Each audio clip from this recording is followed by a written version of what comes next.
นโดยชุดชั้นในบีมีเป็นคุณในแบบที่คุณเป็น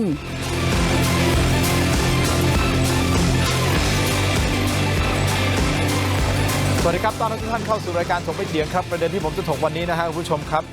จริงๆต้องเรียนอย่างนี้ก่อนนะครับว่าพ่อแม่พี่น้องคนไทยที่อาจจะอยู่ในพื้นที่ห่างไกลนะฮะความเจริญก็คืออาจจะอยู่บนเขานะฮะบนดอยเขาก็ใช้ชีวิตของเขามาอย่างนี้แหละครับจากรุ่นสู่รุ่นนะฮะการใช้ชีวิตของเขาก็อาจจะเป็นเรื่องของการทำคลอดที่บ้านเองมีหมอตำแยนะไม่ต้องเดินทางมาที่โรงพยาบาลนะเพราะอาจจะมีความยากลำบากในการเดินทางแล้ววิถีชีวิตของเขาเป็นอย่างนี้พอเขาคลอดออกมาเสร็จปุ๊บบางทีก็ยังไม่ไปแจ้งเกิดหรอกครับรอสักพักทุกอย่างมันพร้อมแล้วเรียบร้อยก็ไปแจ้งเกิดนะฮะอย่างกรณีวันนี้เช่นเดียวกันนะฮะคุณกิ่งที่มาร้องทุกรายการนะครับก็เป็นอีกหนึ่งเคสหนึ่งกรณีนะฮะที่เธอคลอดออกมาแล้วก็ไม่ได้ไปแจ้งเกิดทันทีนะครับแต่มีการแจ้งผู้ใหญ่บ้านไปนะครับอย่างนี้ฮะคุณผู้ชมสุดท้ายนะฮะเอาเรื่องที่ผมเล่าเมื่อสักครู่นี้ตัดภาพมาเลยนะครับวันนี้เธอต้องการที่จะมีสัญชาติไทยเพราะเธอบอกเธอเกิดที่ประเทศไทยแต่ไปมาฮะมีบุคคลอื่นมาสวมสิทธิ์เธอเป็นตัวเธอครับนี่คือประเด็นครับเพราะฉะนั้นวันนี้เราต้องหาให้ได้นะฮะว่าใครทำแบบนี้แล้วทำแบบนี้จริงใช่หรือไม่หรือมันเกิดอะไรขึ้นในกระบวนการขั้นตอนของการที่จะรับรองสิทธิ์ให้กับเขาเพราะเขายืนยันว่าเขาคือคนไทยนะฮะคุณผู้ชมครับเดี๋ยวมาพูดคุยไล่รายละเอียดกันนะฮะให้เข้าใจอย่างถ่องแท้นะครับผู้ร้องทุกข์คุณกิ่งมาพร้อมกับพี่สาวนะฮะคุณนกและพี่ชายคุณต้นและมีชาวบ้านในชุมชนด้วยนะฮะคุณแมนนะครับทั้ง4ท่านสวัสดีครับซ้ายมือของผมนะครับอธิบดีอัยการสำนักงานอัยการคุ้มครองสิทธิและช่วยเหลือทางกฎหมายนะครับท่านโกศลวัฒน์อินทุจันยงครับสวัสดีครับท่านครับส่วนอีกท่านหนึ่งนะฮะน่าจะช่วยเราได้อย่างดีเยี่ยมยิ่งจริงๆเลยนะครับเพราะท่านเป็นรองอธิบดีกรมการปกครองฝ่ายการทะเบียนและเทคโนโลยีสารสนเทศนะครับท่านบรรจบจันทรัตน์ครับสวัสดีครับท่านครับขอบคุณทุกท่านนะฮะที่ให้เกียรติรายการถกไม่เถียงนะครับวันนี้ต้องเรียนอย่างนี้ก่อนนะฮะท่านรองอธิบดีมาอันเนี้ยน่าจะได้ข้อมูลจากท่านพอสมควรที่จะช่วยคลี่คลายส่วนท่านโกศลวัฒน์นะครับในมุมของอธิบดีอัยการนะฮะว่าตรงนี้ถ้าสมมติเกิดมันมีข้อผิดพลาดหรือว่าอะไรยังไงมันกฎหมายว่ายังไงดำเนินคดีได้หรือไม่อย่างไรนะครับแต่ที่แน่ๆพี่กิ่งทุกข์ใจมากเดือดร้อนมากเรื่องราวเกิดปีไหนครับพี่เกิดปีไหน38ปี 2538อยู่จังหวัดกาญจนบุรีจ้ะตอนคลอดออกมาคือคลอดจากหมอตำแยอย่างนี้เหรอใช่จ้ะแล้วไม่ได้ไปแจ้งเกิดใช่จ้ะแต่เห็นบอกมีการไปบอกผู้ใหญ่บ้านเหรอฮะคุณแม่ไปบอกผู้ใหญ่บ้านหรือไงใช่บอกว่ายังไงเลยให้เหมือนทำให้เอาไปแจ้งเกิดอย่างเงี้ยคือฝากผู้ใหญ่บ้านจ้ะณตอนนั้นใช่ไหมให้บอกว่ามีผู้ใหญ่ขอใบรับรองการแจ้งเกิดเพราะว่าเขาเกิดที่บ้านหนูก็เป็นคนอยู่กับเขาเพราะว่าตอนนั้นนะแม่เขาคลอดเขาออกมาแล้วลกเขาไม่ออกแม่เขาก็ได้เอาหาแม่ลงมาจากบนเขาแล้วก็ทิ้งน้องไว้กับหนูอ๋อเหรอจ้ะแต่แม่อยู่โรงพยาบาลพหลจ้ะแล้วแต่เนี้ยค่ะพอไปบอกลุงผู้ใหญ่เขาก็บอกว่าเขาไม่กล้าเซ็นรับรองเพราะเขาไม่ได้เห็นในเหตุการณ์ที่ว่าไอตอนทำคลอดนะคะแล้วเขาก็ไม่ได้ตัดสายสะดือคือเขาไม่เห็นตอนคลอดออกมาเขาเลยไม่รู้ว่าตรงนี้ว่าเด็กคนเนี้ยเป็นลูกของคุณแม่จริงๆหรือเปล่าคลอดออกมาจากท้องคุณแม่จริงๆหรือเปล่าใช่ไหมประมาณนั้นใช่ไหมเขารู้แต่เขาไม่กล้าเราก็ไม่เข้าใจเขาเหมือนกันไม่แน่ใจว่าท่านรองอธิบดีจะให้ข้อมูลเพิ่มเติมตรงนี้ได้ไหมฮะคือหมายความว่าเขาไม่กล้าเพราะว่าไม่เห็นกับตาว่าคลอดมาจากบุคคลคนหนึ่งหรือเปล่าฮะหรือยังไงมันปกติถ้าเขาคลอดไม่เห็นนะครับปกติก็ไม่มีใครเห็นอยู่แล้วแต่ถ้าเขาเห็นพฤติการแวดล้อมก็คือถ้าเห็นตั้งครรภ์ใช่ไหมครับแล้วคลอดออกมาก็อุ้มเด็กมานะครับถ้าอย่างนั้นนะเขาถือว่ารู้เห็นนะครับไม่จำเป็นต้องไปเห็นการคลอดกับตาเพราะสมัยนี้บางคนคลอดที่โรงพยาบาลใช่ไหมครับบางคนคลอดหมอตำแยก็เราไม่ให้คนนอกดูหรอกใช่ไหมครับเพราะฉะนั้นถ้าเขาเห็นสิ่งพฤติการแวดล้อมนะครับว่าอุ้มท้องมาตลอดใช่ไหมครับแล้วก็พอท้องเนี่ยหายไปแล้วมีลูกมาใช่ไหมครับอันนี้ก็เชื่อได้ว่าก็ถือว่าใช่ไหมครับและผมถามนิดนึงผู้ใหญ่รู้ไหมว่าคุณแม่รู้ค่ะรู้ครับแสดงว่าเห็นมาตลอดว่าแม่ใช่ไหมอุ้มท้องใช่จ้ะคุณกิ่งมาจ้ะแต่เขาก็ไม่กล้าเซ็นรับรองจ้ะ เขาตอนนั้นเขาเป็นผู้ใหญ่คือลุงนะ โอเค นุชนาธอ่ะ ไม่เป็นไรก็เลยปล่อยไป จ้ะ ก็เลยไม่ได้ทำอะไรเลยฮะ จ้ะ ตั้งแต่วันนั้นไม่ได้ทำอะไรเลย ไม่ได้ทำ เราก็ใช้ชีวิตปกติ ใช่จ้ะ ก็ไม่ได้คิดอะไร ไม่ได้คิดอะไรว่าพอเขามีลูกแล้วเขาแจ้งเกิดลูกเขาไม่ได้เขาก็เลยไปยื่นข้อคำร้องคือ เอกสารที่เราส่งทางอำเภอหมด โอเค อันนี้เราตัดภาพมาแล้วนะ เอาเหตุการณ์ที่เขาคลอดเสร็จปุ๊บนะเราตัดภาพมาเลยคือ เราคิดอยากจะมีบัตรประชาชน เพราะว่าเรามีลูกเอง ใช่จ้ะ แล้วเราอยากให้ลูกเรามีต้องไปแจ้งเกิดอะไรอย่างนี้ใช่ไหม ใช่ก็อยากให้ตัวเองมีด้วยอย่างงี้ ก็เลย โอเค อุ้มลูกไปแจ้งเกิดเอง แล้วเราว่ายังไงฮะ แล้วก็เขาก็แนะนำมาว่าให้เอาเอกสารอันนั้นอันนี้มายื่น แล้วหนูก็ยื่นเสร็จเรียบร้อยแล้ว แล้วเขาก็บอกให้หนูรอเรียกไทยบัตร แล้วหนูก็กลับบ้านไปรอแล้วทีนี้ไม่นานหนูก็มาตามเรื่องอีก เขาก็บอกให้หนูรออีก ให้รออะไรอ่ะ ไม่รู้ ก็ไม่รู้เหมือน เรา กั ก็ น ไม่เข้าใจว่าให้รออะไร ก็บอกให้รอหนูก็รอเขาพอรอไปหนูก็กลับมาถามอีกเขาก็บอกให้หนูรอไปเรื่อยๆหนูก็มาถามเรื่อยๆแล้วทีนี้เมื่อ 2-3 ปีที่ผ่านมาหนูก็ไปถามอีกเขาก็บอกว่าหนูอะยื่นเรื่องใหม่ยื่นเอกสารใหม่ให้หมดเขาขี้เกียจหาเขาพูดอย่าง ขี้ นี้ เกียจค้นหา เดี๋ยว หนูก็เลย พูดงี้จริงเหรอ ใช่จ้ะ เขาบอกขี้เกียจค้นหาเพราะมันทิ้งเวลาไว้นานใช่ไหมฮะ จ้ะ ปล่อยไว้นานเป็นปีเลยเหรอใช่ไหมเขาก็ ใช่ เลย เพราะว่าตอนนั้นหนูไม่มีเงินผ่อนเหมือนพอ โอเค หนูมีเงินค่ารถอะไรอย่างเงี้ยหนูก็ถึงจะมาตามเรื่องทีหนึ่ง ท่านอธิบดีแสดงว่านี่ก็ จากที่บ้านไปอำเภอไกลมากครับ ประมาณ 30 กว่าโล 35-34 โล มันก็ต้องมีค่าใช้จ่ายด้วยนะการ จ้ะ เดินทาง แล้ว ไป ส ก มั ลั ย บ จ้ะ เออ แล้วสมัยก่อนมันลำบากไง นี่คุณผู้ชมดูระยะทางนิดนึงนะฮะเอาอินโฟขึ้นมาดูหน่อยนะครับคุณผู้ชมสิ่งที่ท่านโกศลวัฒน์ถามเมื่อสักครู่นี้ไกลแค่ไหนนะฮะนี่ฮะบ้านของคุณกิ่งดาวนะครับเป็นสีแดงๆซ้ายมือนะฮะที่ว่าการอำเภอกาญจนบุรีนะครับระยะทางนี่คือประมาณ38 กิโลเมตรคุณผู้ชมลองคิดดูนะครับไปกลับก็ประมาณ76 กิโลเมตรทางมันไม่ใช่ทางเรียบใช่ไหมมันต้อง จ้ะ ขึ้นเนินลงเนินอะไรอย่างเงี้ยลงเขาอย่างเงี้ยใช่ไหมกว่าจะมาถึงนะฮะ จ้ะ ใช้เวลา 45 นาทีถ้าเดินทางด้วยรถจักรยานยนต์นะครับแล้วเราก็ตีกรอบมาให้อีกนะฮะจากบ้านของพี่กิ่งดาวมาหาเราที่ช่อง 7 HD เนี่ยฮะที่หมอชิดนะท่านโกศลวัฒน์แล้วก็ท่านรองเนี่ยฮะ170 กิโลเมตรเดินทางด้วยรถยนต์ก็ประมาณ 3 ชั่วโมงนี่คือ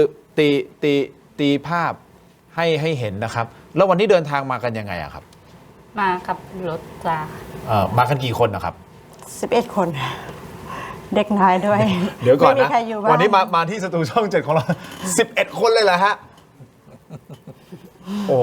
นี่เหรอนี่คือภาพวันนี้เลยป่ะฮะ ใช่จ้ะเมื่อเช้า แล้วก็จอดกินแวะระหว่างทาง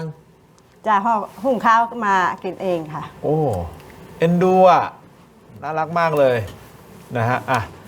เอาอย่างนี้พอเขาบอกให้ทำเอกสารใหม่เราทำเอกสารใหม่ไหม ไม่ได้ไปจ้ะก็คือไม่มีตังค์แล้ว ก็เลยต้องทิ้งไปเลย ก็เลยต้องปล่อยไปเลย จ้ะ ใช่จ้ะ บัตรประชาชนก็ไม่มี ไม่มีจ้ะ สิทธิ์เสร็จอะไรในฐานะคนไทยก็ไม่มี ไม่มีจ้ะ แล้วเรามีบัตรอะไรเปล่าฮะ ไม่มีบัตรอะไรเลย เป็นบุคคลไร้บัตร ใช่จ้ะ อันนี้ถือว่าเป็นบุคคลไร้สัญชาติหรือเปล่าฮะ ถ้าไม่มีบัตรคือ อันนี้ผมไม่แน่ใจเหมือนกัน ท่านไม่แน่ใจว่าท่านอธิบดีท่านโกศลวัฒน์จะพอให้ความรู้เดี๋ยวท่าน ได้ครับ รองด้วยนะฮะ กรณีอย่างนี้นะครับถือเป็นตัวอย่างเลยนะครับ ผมอยากให้ท่านผู้ชมดูรายการนี้แล้วเนี่ยนะครับนะนี่คือตัวอย่างที่ดีนะครับที่รายการเอามาออกให้ดูเนี่ย ฮะ เพราะว่าเกิดแล้วโดยกฎหมายเนี่ยต้องแจ้งเกิดภายใน 15 วัน กฎหมายบอกให้เราไปแจ้งเกิดภายใน 15 วัน ที่กฎหมายเขียนอย่างนี้เพื่ออะไรครับ เพื่อให้เราเป็นคนไทยที่มีสัญชาติไทยนะมีเชื้อชาติไทยโดยถูกต้องพอถูกต้องปุ๊บนะครับคุณจะได้บัตรประชาชนเลขบัตรประชาชนตั้งแต่เกิด พอได้ปุ๊บเนี่ยคุณมีสิทธิ์ที่จะเรียนฟรีตามกฎหมาย คุณมีสิทธิ์ที่จะได้รับการรักษาพยาบาล30 บาทรักษาทุกโรคแต่พอเราไม่มีบัตร เวลาเราไปที่โรงพยาบาลสำรวจแล้วไม่ครบเราเสียสิทธิ์ไหมครับ เสียสิทธิ์เข้าโรงเรียนด้วย เพราะฉะนั้นเมื่อกี้เนี่ยที่คุณพูดคำหนึ่งบอกว่าไม่มีตังค์เราเข้าใจแต่ไม่มีตังค์ต้องดิ้นรนวันนี้นะครับถ้าไม่มีตังค์เนี่ยผมว่าร้องขอที่อำเภอเขาก็ช่วยพมที่จังหวัดที่อำเภอเขาก็มีนะไปร้องที่ไหนเนี่ยหน่วยราชการเขาช่วยแล้ว เพราะฉะนั้นกรณีอย่างนี้นะครับขอให้ดูเป็นตัวอย่างพอไม่มีตังค์แล้วเราไม่ไปตามเรื่อง ไม่ไปตามเรื่องเนี่ยหลายปีด้วยใช่ไหมครับ หลายปีเลย ทิ้งมาหลายปีเลยใช่ไหม 11ประมาณ 11 ปีอะ นี่แหละครับ ที่เราวิ่ง เพราะฉะนั้นถ้าระดับ 58 10 ปีเนี่ยนะฮะข้าราชการเขาเก็บเรื่องรออยู่เนี่ยแล้วพอเราไม่ไปตามเรื่องเนี่ยบางที10 ปีเอกสารมันก็จะอาจจะไม่อยู่ เพราะฉะนั้นตรงนี้ครับท่านผู้ชมอยากให้ช่วยกันรักษาสิทธิ์ของเรา แล้วพอเรามีลูกเนี่ยลูกจะได้มีสิทธิ์ไม่งั้นพอเรามีลูกปุ๊บลูกจะเป็นลูกใครล่ะเนี่ยเมื่อเราไม่มีสถานะ ไม่มีทะเบียนราษฎร์ไม่มีข้อมูล เราจะเสียสิทธิ์นะครับ ครับอ่ะอย่างนี้นะครับคุณผู้ชมครับสิทธิ์ต่างๆ ที่คุณกิ่งดาวไม่ได้รับนะฮะอันนี้คือเราได้ข้อมูลจากคุณกิ่งดาวด้วยใช่ไหมมีไหมเอามาขึ้นมาดูนิดนึงกันเดี๋ยวจะได้เรียนถามท่านอื่นๆต่อด้วยนะครับให้คุณผู้ชมดูฮะไปหาหมอโรงพยาบาลรัฐไม่ได้ก็คือจะใช้สิทธิ์บัตรทองก็ไม่ได้ ครับ ไม่มีสิทธิ์ได้บัตรคนจนด้วยนะฮะได้บัตรสวัสดิการแห่งรัฐไม่ได้นะเปิดบัญชีธนาคารก็ไม่ได้ ลงทะเบียนเบอร์โทรศัพท์ตัวเองยังไม่ได้เลย ใช่จ้ะ ทุกวันนี้ใช้เบอร์โทรศัพท์ของใครอ่ะ ของพี่แฟน ของพี่แฟน ซื้อที่ดินก็ไม่ได้ ซื้อบ้านซื้ออะไรไม่ได้เลยนะฮะเป็นแรงงานแต่ไม่มีประกันสังคมไม่ได้ไม่มีประกันสัง เสีย คม เปรียบมากเลยไม่มีประกัน เนี่ย สังคมเนี่ย เลือกตั้งก็ไม่ได้โหลดแอปทางรัฐที่ให้ลงทะเบียนอะไรพวกนี้ไม่ได้เลยนะฮะและอื่นๆอีกมากมายคือไม่ได้สิทธิ์อะไรทั้งสิ้นเลย วันนี้ที่มาร้องรายการถกไม่เถียงสิ่งที่อยากได้มากที่สุดตอนนี้คือ บัตรประชาชน บัตรประชาชนที่บางทีเราอาจจะมองข้ามนะใช่ไหมท่านรองถูกต้องไหมครับอาจจะมองข้ามบัตรประชาชน แต่นี่คือสำหรับเขานี่คือจะเป็นสิ่งที่มีค่ามากๆเลยพี่ต้นมีไหมครับบัตรประชาชน มีค่ะ ท่านแม้นต้องมีอยู่แล้ว อันนี้หนูเกิดที่โรงพยาบาลแต่น้องสาวคนเล็กเกิดที่บ้าน แล้วพี่ต้นเกิดที่ไหน เกิดโรงพยาบาลค่ะ เป็นคนเดียวที่เกิด ที่บ้าน ในบรรดา3คนเนี่ยเป็นคนเดียวที่เกิดที่บ้าน จ้ะ ไม่ได้เกิดโรงพยาบาล จ้ะ เพราะฉะนั้นเรื่องบัตรประชาชนพี่ไม่มีปัญหามีหมด จ้ะ โทษนะด้วยความเคารพฮะท่านแม้นเห็นรู้จักครอบครัวนี้ใช่ไหมครับ รู้จักค่ะ ผมทางฝ่ายสามีเขา อะไรพูดใส่ไมค์นิดนึงครับครับ ผมเป็นเพื่อนของพ่อสามีเขา อ๋อ ครับ ฮะก็เห็นไปอยู่ในชุมชนเห็นอยู่ใน ครับเขาก็มาอยู่ทางฝ่ายจริงอ่ะฝ่ายผมเนี่ย ฮะ ครับในหมู่บ้านผมเนี่ย ฮะ ก็เห็น ก็คือเห็นเป็นคนในพื้นที่จริง เป็นคนไทยจริงเพียงแต่ไม่มีสถานะไม่มีบัตร ครับ จริง ใช่ แล้วตอนนี้จะทำอะไรลำบากมากนะครับ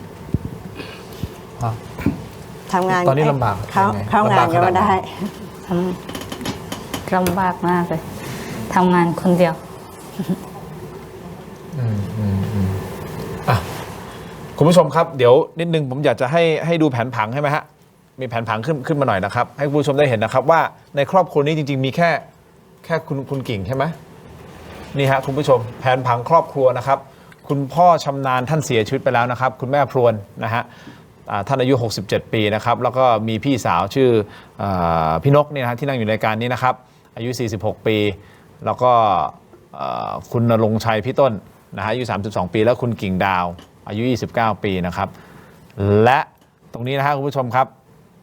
ไม่มีบัตรประชาชนก็คือคนเดียว จ้ะ ถูกต้องไหมครับซึ่งคุณกิ่งดาวเองนะฮะก็สามีชื่ออะไรนะฮะ นัทพล ณัฐพลคุณใช่ไหมฮะคนนี้นะคุณณัฐพลนะครับแล้วก็มีลูกชาย นัทพงศ์ ณัฐพงศ์อายุ2 ขวบนะครับแล้วก็คุณสมศักดิ์อันนี้คือเป็นอดีตสามีใช่ไหมฮะ ใช่จ้ะ แล้วก็มีลูกกับอดีตสามีชื่อน้องก้าน ใช่จ้ะ อายุ ใช่จ้ะ 12 ปี น้องๆมีบัตรประชาชนไหมฮะ มีจ้ะ ยกเว้นคุณกิ่งคนเดียว ใช่จ้ะ ไม่มีบัตรประชาชนคนเดียว เอาละครับคุณผู้ชมครับ ทางออกจะเป็นอย่างไร ไม่แน่ใจว่าท่านรองอธิบดีนะฮะท่านจะมีข้อมูลอย่างไรในเคสนี้นะครับ นั่นคือประเด็นสำคัญ และอีกเรื่องหนึ่งครับ พอเขาไปตรวจสอบสิทธิ์ ไม่ใช่เฉพาะว่าเขาไม่มีบัตรประชาชนนะปรากฏว่าเขาถูกสวมฮะ ครับ ใช่ไหม ใช่จ้ะ มีคนมาใช้ชื่อเขาเหรอฮะยังไงเล่าสั้นๆนิดนึง มีคนมาใช้ชื่อน้องสาวทางที่ว่าหนูไปตรวจสอบสิทธิ์คือ จะย้ายหลานชายอะคนที่ว่าเพิ่งจะทำบัตรเมื่ออายุ ฮะ 12 อายุ เนี่ย 12อ่ะ จะย้ายหลานชายอะเข้าทะเบียนบ้านตัวเอง ฮะ แล้วทีนี้เขาบอกว่าพอตรวจสอบแล้วปุ๊บเขาบอกว่าย้ายไม่ได้หรอกแม่เขามีบัตรให้แม่เขามาทำสิก็เลยบอกหนูก็บอกว่าแม่ไม่เคยนะแต่มียื่นเรื่องขอถ่ายบัตรเอาไว้ แต่เขาก็ไม่ติดเขาก็คือเขาไม่ตามเราอะ ฮะ จ้ะ แล้วเขาก็ถ่ายปริ้นรูปออกมารูปผู้หญิงคนนั้นนะคะ มีปริ้นรูปออกมา จ้ะ เขาบอกนี่ไงคนนี้ไงคือกิ่งดาว จ้ะอันนี้หนูก็บอกว่าไม่ใช่ อันนี้ไม่ใช่น้องสาว อย่างนั้นให้เขามายืนยันตัวตน ให้ยืนยันตัวตนว่าอันเนี้ยไม่ใช่ตัวเขาไม่ใช่หน้าเขาเราก็เลยไปแจ้งความว่ากลัวว่าเขาจะทำผิดคดีอะไรแล้วมาตกทอดถึงเราอย่างเงี้ยค่ะ นี่ฮะคุณผู้ชมครับ คดีนี้มันคือตรงนี้แหละครับ อยู่ดีๆ มีคนอ้างตัวว่าเป็นกิ่งดาว คืออ้างตัวเป็นคุณใช่ไหม ใช่จ้ะ และมีผู้ใหญ่รับรองด้วย ใช่จ้ะ ว่าใช่กิ่งดาว จ้ะ ไปถามผู้ใหญ่ไหมว่ารับรองทำไมยังไง ไปเจอผู้ใหญ่ไหมฮะ เจอค่ะ เคยเจอผู้หญิงคนนี้ไหมครับ เคยเจอผู้หญิงคนนี้ไหมฮะ ไม่เคยค่ะ แต่เจอผู้ใหญ่ใช่ไหมครับ ใช่จ้ะ เอาคุณผู้ชมเดี๋ยวพักสักครู่นะครับ ผู้ใหญ่ท่านนี้จะว่าอย่างไร อันนี้เป็นการสวมสิทธิ์ใช่หรือไม่ หรือเกิดการเข้าใจผิดกัน เดี๋ยวท่านรองอธิบดีมีข้อมูลด้วยนะ พักสักครู่ครับ ช่วงหน้ากลับมาติดตามครับ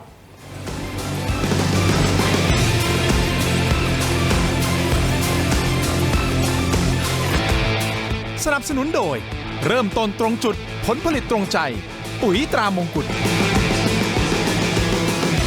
กลับมาพูดคุยกันต่อนะครับรายการถกไม่เถียงนะครับยังอยู่กับท่านอธิบดีอัยการนะฮะท่านโกศลวัฒน์นะครับท่านรองอธิบดีกรมการปกครองนะฮะท่านบรรจบ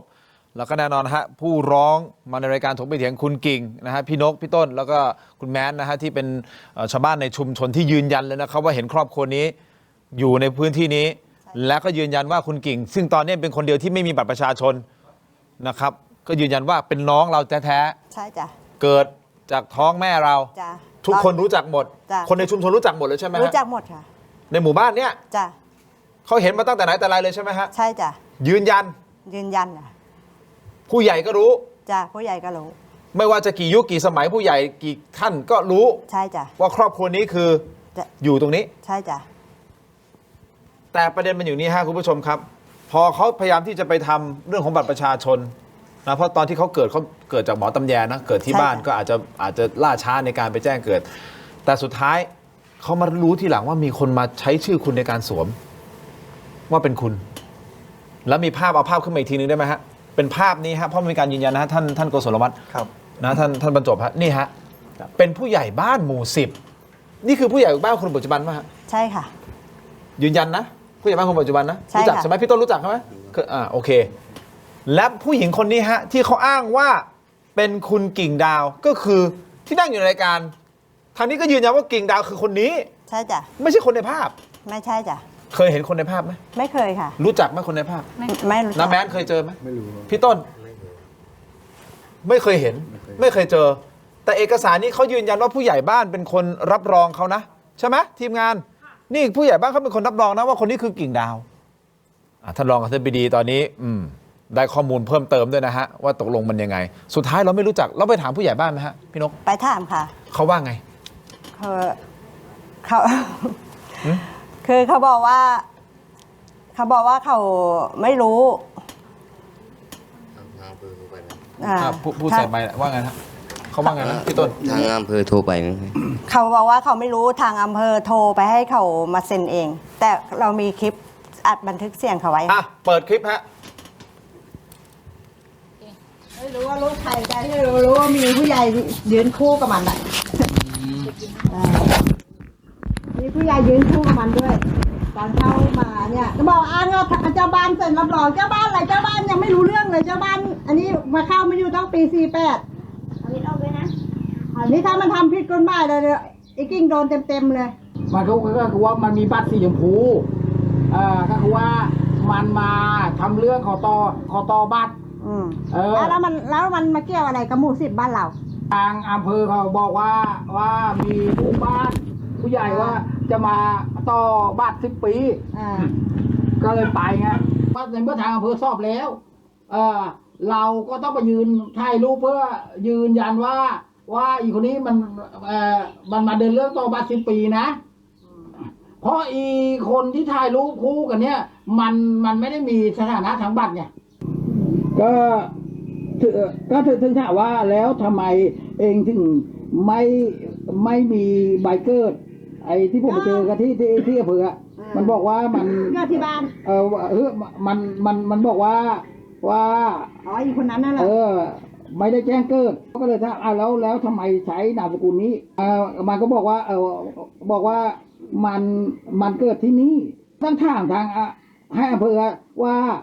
ที่มันทำบัตรทีแรกอะใครเป็นคนเซ็นเพราะมันมีบัตรที่ชมพูมา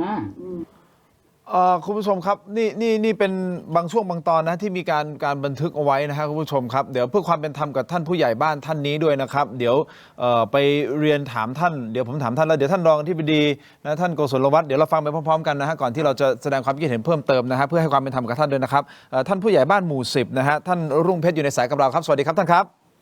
สวัสดีครับสวัสดีครับครับขอบคุณที่ให้เกียรติรายการถกไม่เถียงนะครับท่านผมเรียนถามนิดนึงฮะผู้หญิงคนนี้อะฮะผู้ใหญ่ผมขอความชัดเจนนิดนึงผู้ใหญ่ไปเซ็นรับรองเขาเหรอฮะหรือยังไงครับขอความชัดเจนหน่อยครับคนแรกใช่ไหมครับคนที่ชื่อกิ่งดาวเนี่ยฮะเนี่ยในภาพครับพอจำเหตุการณ์ได้ไหมครับว่าผู้ใหญ่ไปยืนข้างๆเขาแล้วถ่ายภาพเนี่ยฮะก็เข้ามีบ้านทำครั้งแรกมายื่นครับ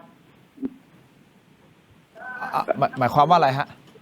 เข้ามาข้อต่อบัตร10 ปีครับบัตร10 ปีคืออะไรครับบัตรสีชมพูครับบัตรสีชมพูก็คือบัตรที่ไม่มีสัญชาติไทยใช่ไหมฮะท่านรองที่ดีใช่ครับโอเคเขามาต่อบัตร10 ปีเราเข้าใจว่าอย่างนั้นถูกต้องไหมฮะใช่ครับ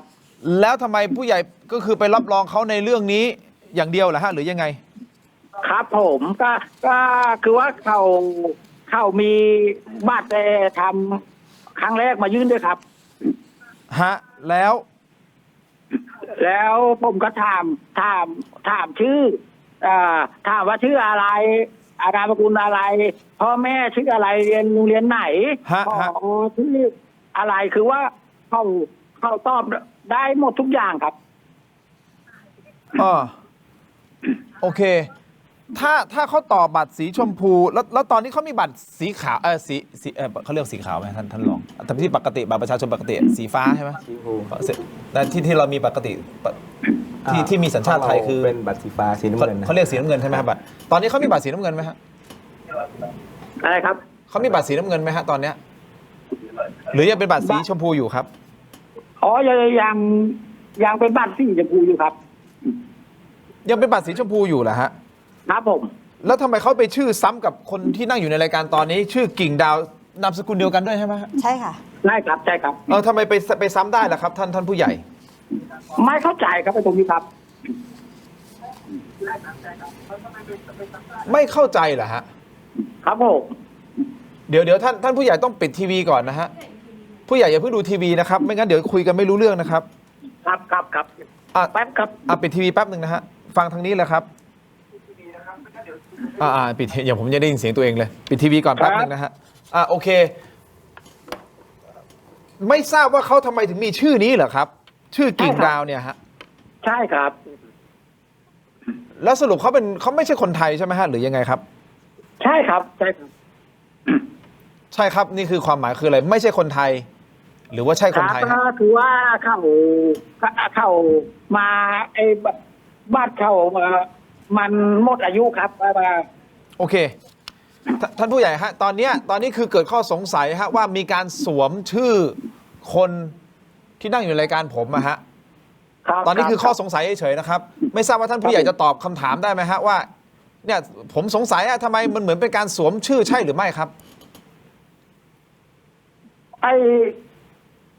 ตรงนี้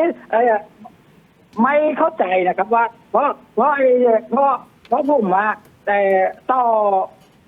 อคือว่าต่อบัตร10 ปีให้โอเคเราเข้าใจว่าต่อบัตร10 ปีอย่างเดียวถูกต้องไหมฮะเอาแค่นี้ก่อนใช่ครับโอเคไม่เป็นไรท่านผู้ใหญ่ไม่เป็นไรครับเดี๋ยวผมถามท่านรองอธิบดีอาจจะมีข้อมูลเพิ่มเติมกับกรณีนี้คือท่านผู้ใหญ่อ้างว่าก็คือต่อบัตร10 ปีบัตรสีชมพูครับเท่านั้นแต่เป็นชื่อของเขาฮะครับท่านรองมันงงหรือท่านรองมีข้อมูลอะไรยังไงเพิ่มเติมฮะเลยครับก่อนอื่นนะครับก่อนเจออะไรเข้ารายการเนี่ยผมก็เจอทางผู้เสียหายนะครับก็ผมเห็นใจและสงสารนะครับไอ้ที่เห็นใจเนี่ยคือจริงๆน่าจะได้รับการดำเนินการที่ดีกว่านี้ที่สงสารเนี่ยเมื่อกี้เห็นนั่งทานข้าวกันสงสารที่ผมเรียนอย่างนี้ครับบัตรที่เป็นปัญหาเนี่ยผมเรียนว่าตอนเกิดเนี่ยเขาไม่ได้แจ้งเกิดแล้วไปเข้าโรงเรียนนะครับเข้าโรงเรียนโดยไม่มีหลักฐานอะไรเลยในช่วงปี 2548 นะครับ รัฐบาลเนี่ยเขามีนโยบายที่จะสำรวจแก้ไขปัญหาสถานะและสิทธิของบุคคล ใครที่ไม่มีรายการทางทะเบียนที่อยู่ในโรงเรียนปี 2548 เนี่ยเขาจะสำรวจจัดทำบัตรทำทะเบียนเนี่ยนะครับทำทะเบียนประวัติเป็นบุคคลผู้ไม่มีสถานะทางทะเบียน อันนั้นเนี่ยความมุ่งหมายให้กับคนที่เป็นคนต่างด้าวอพยพเข้ามาอาศัยอยู่ในประเทศไทยนานนะครับแล้วไม่สามารถกลับประเทศต้นทางแล้วตกสำรวจก็ให้คนต่างด้าวนะครับหรือบุตรคนต่างด้าวที่เกิดในไทยคนที่ไม่มีสัญชาติไทยก็จะสำรวจตามยุทธศาสตร์การจัดการปัญหาสถานะและสิทธิของบุคคลปี 48 กลุ่มเด็กนักเรียนเนี่ยใครที่มีตัวตนอยู่ในโรงเรียนปี 48 เนี่ยจะดำเนินการสำรวจหมดถ้าไม่มีสัญชาติไทยนะครับไม่มีพ่อแม่เป็นคนไทยไม่มีเลข 13 หลังเนี่ยเราจะสำรวจเพื่อให้เขามีตัวตนในระบบทะเบียนเข้าใจว่ายังเด็กอยู่ณขณะนั้นน่าจะอายุยังน้อย10 กว่าปีอะไรเงี้ยนะครับท่านรองผมขอนิดนึงนะครับผมต้องไปต่อออนไลน์เพราะตอนนี้เวลาทีวีหมดลงแล้วนะครับท่านผู้ใหญ่ยังอยู่ในสายอย่าเพิ่งวางนะครับเดี๋ยวไปฟังต่อนะท่านรองอธิบดีนะรวมถึงท่านโกศลวัฒน์ด้วยนะครับในช่วงของออนไลน์ไปที่เทโรดิจิทัล YouTube นะครับ Facebook ถกไม่เถียงไปกันตอนนี้เลยนะฮะเดี๋ยวเอาต้องไขข้อกระจ่างและถ้าเขาคนไทยจริงต้องร้องเพลงชาติได้เดี๋ยวไปฟังกันนะฮะในออนไลน์ทั้งหมดนี้ถกไม่เถียงของทูทีวีครับขอบคุณครับขอบคุณทุกท่านครับลาก่อนนะฮะเจอกันในออนไลน์ครับถกไม่เถียงครับสวัสดีครับ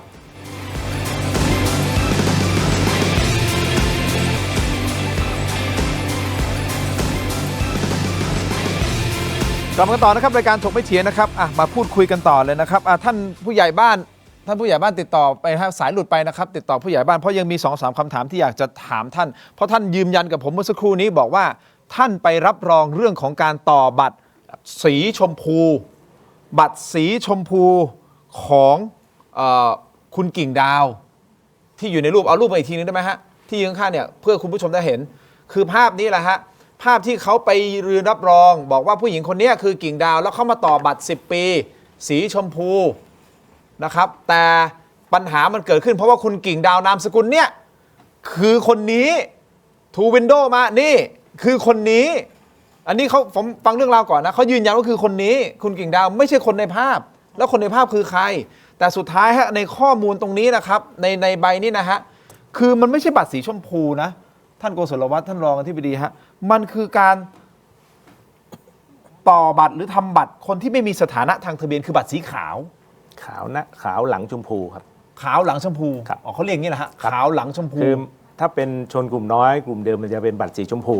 แต่นี้ภาษาชาวบ้านเนี่ยบางทีก็เรียกบัตรชมพูเพราะข้างหลังมันก็สีชมพูเหมือนกันอาจจะต่างกันนิดนึงคือผู้ไม่มีสถานะทางทะเบียนเนี่ยที่เราสำรวจเนี่ยจะเป็นหน้าขาวหลังชมพูนะครับถ้าเป็นชนกลุ่มน้อยที่สำรวจมานานเนี่ยอันจะเป็นสีชมพูทั้งหน้าทั้งหลังนะครับแต่ผมเข้าใจที่ท่านผู้ใหญ่บ้านพูดติดต่อได้ยังไงฮะติดต่อได้ค่ะท่านผู้ใหญ่สวัสดีครับอีกครั้งหนึ่งครับครับท่านตกลงเขาต่อบัตรขาวหรือบัตรชมพูผมงงฮะเพราะท่านยืนยันกับผมว่าบัตรชมพูแต่ในข้อมูลคือมันต่อบัตรขาวคือว่าผมต่อบัตรอย่างเดียวครับโอเคก็คือว่าไอ้ที่ผมทำนะผมต่อบัตรอย่างเดียวครับโอเคต่อบัตรอย่างเดียวนะแต่ผมเพราะเขามายื่นก็คือว่าเขามายื่นว่าบัตรหมดอายุโอเคงั้นผมเรียนถามท่านผู้ใหญ่ต่อนะครับว่าพื้นที่ที่ท่านอยู่นี่คืออำเภอตำบลอะไรฮะตำบลวังด้งครับวังด้งใช่ไหมครับใช่ครับแต่ผู้หญิงคนนี้เขาอยู่ไซโยกไม่ใช่เหรอครับอะไรครับผู้หญิงคนนี้อยู่ไซโยกไม่ใช่เหรอครับอ๋อก็แล้วทำไมผู้หญิงคนนี้อยู่ไซโยกแล้วให้ผู้ใหญ่ที่อยู่ในพื้นที่ของตำบลวังด้งมารับรองผู้หญิงที่อยู่ไซโยกฮะก็ผมถามเขาว่าเขาบอกว่าเขามาทำบัตรครั้งแรกที่อำเภอครับโหลผมพยายามประมวลผลอยู่แป๊บหนึ่งไม่เป็นไรท่านผู้ใหญ่โอเคผมรับฟังก่อนตอนนี้นะครับแต่ผมขออนุญาตเดี๋ยวมันจะไปต่อไม่ได้ท่านผู้ใหญ่อยู่ในสายอย่าเพิ่งวางครับท่านรองอธิบดีต่อฮะเล่าต่อนิดนึงครับพอดีมันขาดตอนย้อนนิดนึงฮะย้อนนิดนึงนะครับคือเรามีชนกลุ่มน้อยนะครับที่อพยพเข้ามาในประเทศไทยนะครับตั้งแต่กลุ่มเวียดนามอพยพ กลุ่มลาวอพยพผู้พัดถิ่นสัญชาติพม่าอะไรชนกลุ่มนั้นที่อพยพเข้ามานานนะครับคนกลุ่มนี้จะมีบัตรประจำตัวคนไม่มีสัญชาติไทยเป็นบัตรสีชมพูนะครับแล้วก็ถัดมาเนี่ยพอเราจะจัดการจะแก้ไขปัญหาสถานะและสิทธิของบุคคลเนี่ยจะให้สัญชาติไทยจะให้สถานะคนต่างด้าวเข้าเมืองโดยชอบให้ถูกต้องนะครับก็มีการคัดค้านว่ากลุ่มนี้ยังมีคนตกสำรวจอีกเยอะนะครับในปี 2548 เนี่ยก็มีนโยบายของรัฐบาลที่จะจัดการปัญหาทั้งหมดว่าคนที่ตกสำรวจเนี่ยที่เป็นคนกลุ่มเดียวกันแต่ตกสำรวจให้สำรวจเพิ่มก็กลายมาเป็นผู้ไม่มีสถานะทางทะเบียนณปี 2548 ก็คือบัตรสีขาวเขาจะทำบัตรให้ต่างกันนิดนึงก็จริงๆคือคนกลุ่มเดียวกันตกสำรวจก็จะเป็นบัตรหน้าจะออกสีขาวนวลแล้วก็หลังจะเป็นสีชมพูนะครับก็เรียนอย่างนี้ผมคิดว่าภาษาชาวบ้านเนี่ยบางทีก็เรียกบัตรชมพูบัตรอะไรเนี่ยแต่จริงๆถ้าเอาตามตรงที่สุดผู้ไม่มีสถานะทางทะเบียนที่ตกหล่นเนี่ยจะเป็นหน้าขาวหลังชมพูแต่ทำแล้วก็ได้รับการสำรวจตามยุทธศาสตร์มีชื่อในระบบทะเบียนแต่ก็ยังเป็นคนไม่มีสัญชาติไทยผ่อนผันในระบบให้มีชื่อในระบบทะเบียนครับได้รับผ่อนผันให้อยู่อาศัยเพิ่งมามีนโยบายที่จะกำหนดสถานะเมื่อ7 ธันวาปี 2559 นี่เองนะครับปี 59 เองปี 59 นี่เองก็เรียนว่าถึงแม้จะมีบัตรขาวหลังชมพูเนี่ยก็ยังไม่ใช่บัตรประจำตัวคนสัญชาติไทยนะครับอันนี้ที่ผมว่าผมสงสารเนี่ยจริงๆเขาเป็นคนไทยไม่น่าจะได้รับการจัดทำทะเบียนตรงนี้นะครับน่าจะเพิ่มชื่อเป็นคนไทยไปเลยแล้วก็บัตรน้ำเงินนี่แหละจบแต่ผมก่อนเข้ารายการเนี่ยผมก็ทางรายการเนี่ยก็ให้ข้อมูลชื่อมาผมก็เลยถามอำเภอว่าทำไมดำเนินการเรื่องอะไรอยู่ก็ได้คำตอบมาว่าอย่างนี้ครับในการทำบัตรผู้ไม่มีสถานะทางทะเบียนหน้าขาวหลังชมพูเนี่ยโรงเรียนเนี่ยเขาประสงค์ดีเห็นเด็กไม่มีหลักฐานอะไรเลยก็เลยสำรวจนะครับโรงเรียนเป็นคนสำรวจนะครับส่งให้อำเภอบันทึกข้อมูลเป็นผู้ไม่มีสถานะทางทะเบียนแต่จริงๆโรงเรียนอาจจะไม่เข้าใจว่าเนี่ยเขาเป็นคนไทยแทนที่จะไปช่องที่แจ้งเจิดเกินกำหนดหรือเพิ่มชื่อนะครับณตอนนั้นเขาไม่มีเลข13หลักเนี่ยน่าจะแจ้งเกิดเกินกำหนดได้อันนี้ผมเห็นใจว่าได้รับการดำเนินการที่ไม่ถูกแต่ด้วยความปรารถนาดีของโรงเรียนนะครับที่เขาสำรวจให้เรามีชื่อในระบบทะเบียนแต่มันจะไม่ถูกวัตถุประสงค์ที่เขาให้สำรวจเท่ากับว่ามีโอกาสที่น้องตอนไปเรียนโรงเรียนได้แบบจัดให้เราไปอยู่ในกลุ่มนี้เปล่าเป็นไปได้ใช่ไหมโรงเรียนเป็นคนสำรวจแน่นอนครับผมดูทะเบียนประวัติแล้วเนี่ยเป็นผู้ไม่มีสถานะทางทะเบียนนะครับเป็นกลุ่มเด็กหรือบุคคลที่เรียนอยู่ในสถานศึกษาก็คือ 2548 ที่กิ่งดาวนะครับใช่ครับแล้วผมเข้าใจว่าพอบันทึกข้อมูลเนี่ยเหตุที่มีการสวมสิทธิ์เนี่ยเพราะว่าณตอนที่เขาพร้อมจะถ่ายบัตรเนี่ยประมาณปี 2549 ถึง 50 เนี่ยนะครับช่วงแรกสำรวจยังไม่ได้ถ่ายบัตรเข้าใจว่าไม่แน่ใจว่าออกจากโรงเรียนไปแล้วหรือยังเลยไม่มีภาพใบหน้าไม่มีอัตลักษณ์คือลายพิมพ์นิ้วมือในฐานข้อมูลสำรวจแต่ไม่มีอัตลักษณ์ไม่มีหลักฐานที่จะยืนยันตัวตนก็ผมเรียนว่าเจ้าหน้าที่ทะเบียนอำเภอที่ผ่านมาเนี่ยก็เราให้ไปเปิดศูนย์บริการเบ็ดเสร็จที่โลตัสเพื่อขยายบริการประชาชนแต่ก็มีเจ้าหน้าที่เราเนี่ยก็ต้องเรียนว่ารับตรงไปตรงมาว่าเจ้าที่เราเนี่ยทำไม่ชอบด้วยกฎหมายนะครับทุจริตละเอาง่ายๆไว้งั้นซึ่งเราลงโทษไปแล้วนะครับเรียนว่าทำการทุจริตกรณีคนไม่มีสถานะทางทะเบียนเนี่ยเอาคนมาเปลี่ยนวันเดือนปีเกิดให้ตรงกับอายุสวมสิทธิ์ว่าเอาง่ายๆเลยสวมสิทธิ์แล้วถ้าอย่างกรณีนี้เอาตรงๆเลยฮะท่านเรียนอย่างนี้ฮะแล้วผมพูดอย่างนี้ซึ่งเราไล่ออกจากราชการไปแล้วดำเนินคดีอาญาอยู่นะครับเราไล่ออกมาเมื่อประมาณปี 2564-65 เนี่ยนะครับแล้วเราดำเนินคดีอาญาในหลายคดีแต่รายเนี้ยเราไปหาไม่เจอว่ามีการสวมสิทธิ์เพราะช่วงที่ทำทะเบียนบัตรไม่ได้ถ่ายรูปไม่ได้เก็บอะไรแล้วมีแต่ชื่อมีแต่รายการเป็นผู้ไม่มีสถานะทะเบียนทางเจ้าหน้าที่ผมที่ไม่สุจริตนะครับก็เห็นเป็นช่องทางนะครับก็เอาตัวคนมาสวมแต่สวมยังไงก็ไม่ใช่คนสัญชาติไทยนะครับเขาผ่อนผันให้อยู่อาศัยแต่โอกาสต่อไปอาจจะพัฒนาสถานะได้ก็เรียนว่าเป็นปัญหาตรงนี้ที่ผมเห็นใจนะครับจริงๆน่าจะได้รับการดำเนินการที่ถูกต้องและครับโอเคถ้าอย่างนี้เรามาถามผู้ใหญ่ตรงๆนะฮะผู้ใหญ่มีผลประโยชน์อะไรกับเรื่องนี้หรือเปล่าฮะไม่มีครับไม่มีครับแล้ว โทษนะ ผู้ใหญ่เป็นผู้ใหญ่ในพื้นที่นานแค่ไหนแล้วครับ เป็นมา6 ปีแล้วครับ ตั้งแต่ปีไหนอะครับ 61ครับ แล้วก่อน61ผู้ใหญ่เป็นคนในพื้นที่ปะ ในคนพื้นที่ ผู้ใหญ่ เป็นครับ ผู้ใหญ่โตในพื้นที่ใช่ไหมฮะ ใช่ครับใช่ครับ เดี๋ยวก่อนนะก่อนที่เขาจะเป็นผู้ใหญ่เรารู้จักเขาไหม รู้จักค่ะ น้ำแมนรู้จักคนน้ำแมนไม่รู้จัก พี่ต้นรู้จักคนนี้ไหม รู้ครับ ก่อนที่เขาจะเป็นผู้ใหญ่นะ จ้ะ รู้จักใช่ไหม รู้ครับ เรารู้จักเขาไหม รู้จักจ้ะ พี่นกรู้จักใช่ไหม รู้ค่ะ ผู้ใหญ่รู้จักครอบครัวนี้ไหมฮะ รู้จักกันตั้งแต่เขายังเล็กๆ รู้กันหมด พี่ รู้จักไอ้พี่ชายกับพี่สาวอะครับ ก็คือคุณต้นกับคุณนก รู้จัก ครับ ใช่ไหม ใช่ครับ แล้วรู้จักคุณกิ่งดาวไหมที่นั่งเนี่ยฮะ ไอ้ น้องเนี่ เพิ่ ย งรู้จักครับ ฮะ เพิ่งรู้จักครับไอ้เพิ่งรู้จักครับ เพิ่งรู้จัก เดี๋ยวก่อนนะ ครับผม แต่พี่นกยืนยันว่าเห็นเขามาด้วยกันเหมือนคล้ายๆแบบ ใช่ค่ะ โตด้วยกันอย่างนี้ด้วยป่ะ ใช่ค่ะ โตมาด้วยกัน เหมือนสมัยก่อนถ้าที่ว่าพูดถึงว่าที่หนูอยู่บนเขาแต่ก่อนนะทางมันไม่มีทางเราเดินขึ้นเดินลง อ่า เขาก็รู้ ไปถามชาวบ้านแถวนั้นเขาก็ยืนยันเหมือนกัน แต่เขาบอกเขาไม่รู้จักคุณกิ่ง ก็น่าเป็นไปได้ เป็นไปได้ไหม นั่นแหละถึงถามว่าเป็นไปได้ไหมแล้วถามว่าถามว่าไปเซ็นเขาจะไม่รู้เชียวเลยว่ากิ่งดาวลูกนายชายศรีพนมวันนางพวนศรีพนมวันเนี่ย จะไม่ใช่จะ อ้าวผู้ใหญ่ ครับผม เอาตรงๆ ผู้ใหญ่รู้จักคุณกิ่งใช่ไหม ไม่เคย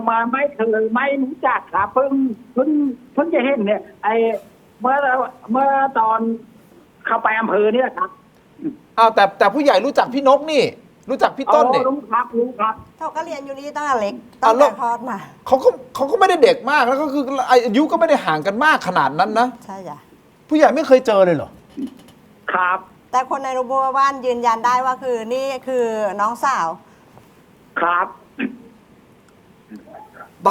ตอนนี้คือคุณผู้ชมที่ดูรายการอยู่แม้แต่ตัวผมก็เกิดข้อสงสัยนะว่าผู้ใหญ่ไม่รู้จักคนนี้จริงเหรอเพราะว่าผู้ใหญ่ไปรับรองคนอีกคนหนึ่งแล้วยืนถ่ายรูปกับอีกคนหนึ่งแต่ใช้ชื่อกิ่งดาวและนามสกุลศรีพนมวัน ใช่ ซึ่งเป็นนามสกุลของครอบครัวนี้ ใช่จ้ะ แล้วผู้ใหญ่ไม่เอ๊ะเลยเหรอว่าเฮ้ยศรีพนมวันมันมีคนนี้ด้วยเหรอวะ รู้จักรู้จักพี่สาวแล้ว โอเคผู้ใหญ่รู้จักพี่สาวพี่ชายแต่ไม่รู้จักคุณกิ่งดาว แต่ผมถามแบบผู้ใหญ่รู้จักคนที่ผู้ใหญ่ยืนข้างๆแล้วรับรองเขาได้ไหมผมถามแค่เนี้ยรู้จักเขาไหมที่ทำบัตรชมพูเนี่ยที่ผู้ใหญ่อ้างว่าต่อบัตร10 ปีผู้ใหญ่รู้จักคนนี้ไหมเนี่ย ไม่รู้จักครับ ไม่รู้จักใช่ไหมครับ ครับ แล้วผู้ใหญ่ดูชื่อเขานามสกุลเขาไหมครับ ดูครับ นามสกุลศรีพนมวันรู้จักไหมฮะนามสกุลนี้ ในหมู่บ้านเนี่ยเยอะครับ ใช่นามสกุลศรีพนมวันผู้ใหญ่รู้จักไหมนามสกุลเนี้ย รู้ครับ โอเค แล้วคนนี้เขาใช้นามสกุลศรีพนมวันผู้ใหญ่ไม่สงสัยหรอครับว่าคนนี้คือใครศรีพนมวันตรงไหน เพราะผมไม่เคยเห็นทั้งคู่ ผมไม่เห็นทั้งเขากำลังจะอ้างว่าไม่รู้จักเลย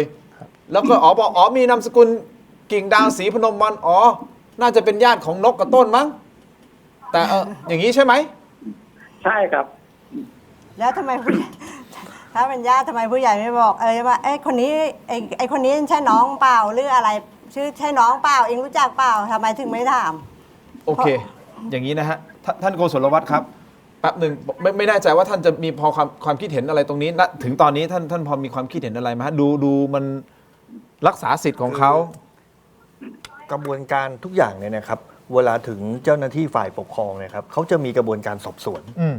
นะครับเพราะฉะนั้นเห็นไหมครับว่าอย่างท่านรองทิบดีท่านบอกเนี่ยครับว่าเมื่อช่วงที่ผ่านมาเนี่ยมีการที่เจ้าหน้าที่ประพฤติไม่ถูกต้องทุจริตเนี่ยฝ่ายปกครองเขาก็ดำเนินการจนกระทั่งถึงขั้นลงโทษไล่ออกไปดำเนินคดีอาญาเพราะฉะนั้นความจริงเนี่ยมันจะมีหนึ่งเดียวแล้วความจริงมันก็คือลงไปสู่การสอบสวนเพราะฉ ราะฉะนั้นถ้าไปสู่การสอบสวนจริง ๆ มีการไปแจ้งความเจ้าหน้าที่ตำรวจดำเนินคดีกันเนี่ยนะครับตำรวจก็จะไปสอบสวนว่าคนในหมู่บ้านทั้งหมดเนี่ยเคยรู้จักคนนี้ไหมแล้วคนนี้คือใครแล้วคนในรูปนั้นน่ะเคยอยู่ในหมู่บ้านนั้นไหมนะครับถ้าตำรวจไปสอบสวนอย่างนี้ความจริงมันก็จะออกมาโอเคนะครับแล้วเมื่อความจริงออกมาเนี่ยก็จะย้อนกลับไปอย่างที่ท่านรองทิบดีบอกเนี่ยครับว่าเขาเกิด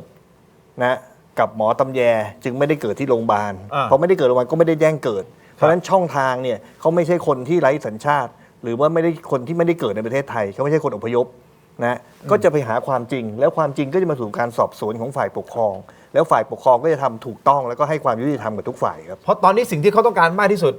ท่านโกศลวัฒน์ก็คือบัตรประชาชนเขาอยากได้สิทธิ์ในความเป็นคนไทยเพราะเขาคือคนไทยครับถูกไหมใช่จ้ะเขาคือคนไทยเขาตอนนี้ไม่ได้สิทธิ์ถึงคนไทยเลยเรากำลังหาความจริงอยู่พยายามหาความจริงอยู่นะครับเพราะมันมีคนไปสวมสิทธิ์เขาตามความกล่าวอ้างแล้วก็สิ่งที่เห็นอยู่ในภาพพี่สาวก็ยืนยันคนในภาพก็ไม่เคยรู้จักแต่ผู้ใหญ่บ้านหมู่ 10ด้วยความเคารพท่านนะฮะท่านไปยืนข้างๆกับเขาแล้วท่านก็เห็นชื่อนามสกุลแล้วท่านก็รับรองเขาในการต่อบัตร10 ปีโดยที่ท่านก็รู้จักกับครอบครัวนี้อยู่แล้วใช่ไหมเคยเห็นผ่านตากันอยู่แล้วถูกไหมรู้จักแต่ท่านไม่เอ๊ะเลยสักนิดเลยเหรอว่าผู้หญิงคนนี้ที่มายืนข้างๆเนี่ยเฮ้ยนามสกุลศรีพนมวรรณเฮ้ยศรีพนมวรรณมันมีคนนี้ด้วยเหรอถ้าเป็นผมต้องนึกออกผมก็ต้องเอ๊ะนิดนึงหรือเปล่าแต่ท่านบอกท่านไม่รู้เพราะไม่เคยเห็นไม่เป็นไรให้ความเคารพกับสิ่งที่ท่านพูดมาแต่ตอนนี้นะครับผมขออนุญาตเรียนสายท่านนายอำเภอเมืองกาญจนบุรีเลยนะฮะท่านนายอำเภออยู่กับสายกับเรานะครับคุณสมบูรณ์แผนสมบูรณ์ครับสวัสดีครับท่านนายอำเภอครับสวัสดีครับขอบคุณที่ให้เกียรติรายการนะครับท่านนายอำเภอครับผมครับผมท่านนายอำเภอผมขอพุ่งเข้าประเด็นนี้เลยได้เลยไหมฮะว่าตกลงพอดีผมเรียนถามท่านผู้ใหญ่อาจจะด้วยการสื่อสารอาจจะฟังไม่ค่อยชัดเจนเท่าไหร่ฮะท่านนายอำเภอกรณีของคุณกิ่งดาวนี่ผมถามตรงๆนะเป็นการสวมสิทธิ์เลยใช่ไหมฮะเดิมคุณกิ่งดาวอ้างว่าเกิดมาแล้วไม่ได้แจ้งเกิดแล้วเมื่อผมขอเท้าความสั้นๆนิดนึงนะครับครับเชิญครับที่ฟังจากการพูดคุยคุณกิ่งดาวกับครอบครัวเมื่ออาทิตย์ที่แล้วหลังจากผมทราบว่ามีเรื่องนี้เกิดขึ้นก็ทางคุณกิ่งดาวครอบครัวบอกว่าคุณกิ่งดาวเกิดมากับหมอตำแยแล้วไม่ได้แจ้งเกิดไม่ได้มีใบเกิดไม่มีชื่อในทะเบียนบ้านแล้วหลังจากที่คุณกิ่งดาวเข้าโรงเรียนที่แถวบ้านนะครับทางคุณครูก็ได้มีการสำรวจคนที่ไม่มีเลขประจำตัวไม่มีทะเบียนบ้านไม่มีบัตรก็จะกลายเป็นคนที่ไม่มีสถานะทางทะเบียนเพื่อออกเลขที่กระทรวงศึกษากำหนดนะครับอันนี้คือเท่าที่ทราบมาแล้วหลังจากนั้นคุณกิ่งดาวก็ไม่เคยมาขอทำบัตรที่อำเภอเลยในฐานข้อมูลเดิมน่ะก่อนที่จะมีการสวมตัวคุณกิ่งดาวไม่เคยมีการขอทำบัตรแล้วเมื่อปีประมาณน่าจะเป็น56นะครับเมื่อ10 ปีที่แล้วก็มีผู้คนหนึ่งอ้างว่าเป็นคุณกิ่งดาวศรีพนมวรรณมาแสดงตัวที่อำเภอแล้วก็ได้ทำบัตรสีขาวก็คือบัตรบุคคลที่ไม่มีสถานะทางทะเบียนที่เราเรียกกันเป็นภาษาปากให้กลุ่มทะเบียนก็เป็นกลุ่มคน89ก็คือไม่ใช่บัตรคนไทยนะครับเป็นบัตรบุคคลที่ไม่มีสถานะทางทะเบียนก็สันนิษฐานได้ว่าคุณกิ่งดาวน่าจะโดนสวมตัวโดยรู้ก็มือลูกของคุณกิ่งดาวเนี่ยได้มีคุณน้าหรือคุณป้าเนี่ยผมจำไม่ได้ว่าพามาทำบัตรแล้วพอเช็ครายการพ่อแม่แล้วรูปของคุณกิ่งดาวที่ขึ้นมาเนี่ยไม่ใช่คุณกิ่งดาวที่เป็นแม่เรื่องนี้ก็เลยปรากฏขึ้นว่ามีการสวมตัวกันเท่าที่ผมทราบต้นเหตุมาจากเรื่องนี้ครับเป็นสอบถามได้เลยครับเพราะฉะนั้นค่อนข้างมั่นใจเลยก็คือนี่คือการสวมตัวแล้วใช่ไหมฮะสวมตัวครับเพราะว่าณวันนี้ผมให้ทางปลัดอำเภอที่รับผิดชอบเนี่ยสอบปากคำทั้งผู้เสียหายทั้งผู้ใหญ่บ้านทั้งอะไรเนี่ยว่าน่าจะสวมตัวจริงผมได้จำหน่ายรายการของคนที่อ้างว่าเป็นคุณกิ่งดาวคนเดิมออกจากรายการเรียบร้อยแล้วก็ได้นัดหมายให้คุณกิ่งดาวมาทำบัตรสีขาวตามสถานะปกติเกิดนะฮะวันนี้นัดแต่พอดีคุณกิ่งดาวไม่ได้มาโอเคอย่างนี้นะฮะท่านก็ขอบคุณท่านสำหรับข้อมูลนะฮะคุณผู้ชมครับอย่างนี้ท่านถือสายแป๊บหนึ่งนะฮะเดี๋ยวผมขออ่านข้อมูลเพิ่มเติมตรงนี้นิดนึงนะฮะเพื่อที่จะให้คุณผู้ชมได้เข้าใจเรื่องราวจากใบเนี่ยฮะที่เป็นใบที่มีท่านผู้ใหญ่บ้านหมู่ 10เนี่ยยืนข้างๆผู้หญิงที่อ้างว่าเป็นกิ่งดาวนี่นะฮะเขาบอกว่าข้าพเจ้านายรุ่งเพชรตำแหน่งผู้ใหญ่บ้านหมู่ 10นะตำบลวังด้งอำเภอเมืองกาญจนบุรีจังหวัดกาญจนบุรีขอรับรองว่าบุคคลที่มาขอบัตรประจำตัวบุคคลที่ไม่มีสถานะทางทะเบียนกรณีบัตรหมดอายุในวันนี้คือนะฮะนายรุ่งเพชรตึ้งเกิดเมื่อวันที่ตึ้ง ไม่มีสถานะทางทะเบียนบิดาชื่อนี้มารดาชื่อบิดาชื่อฉายใช่ไหม ใช่จ้ะ บิดาชื่อฉายมารดาชื่อพรวนสัญชาตินะฮะอยู่บ้านเลขที่ตึ้งอาชีพรับจ้าง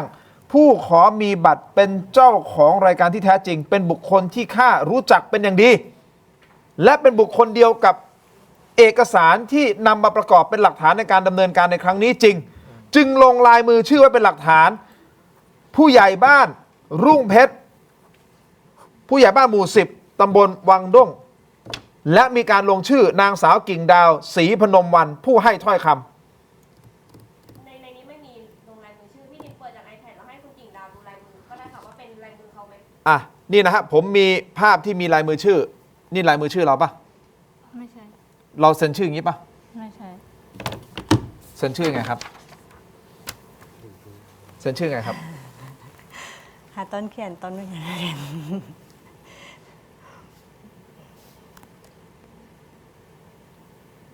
ลายมือสวยด้วยเนาะอาจารย์ลายมือสวยนะ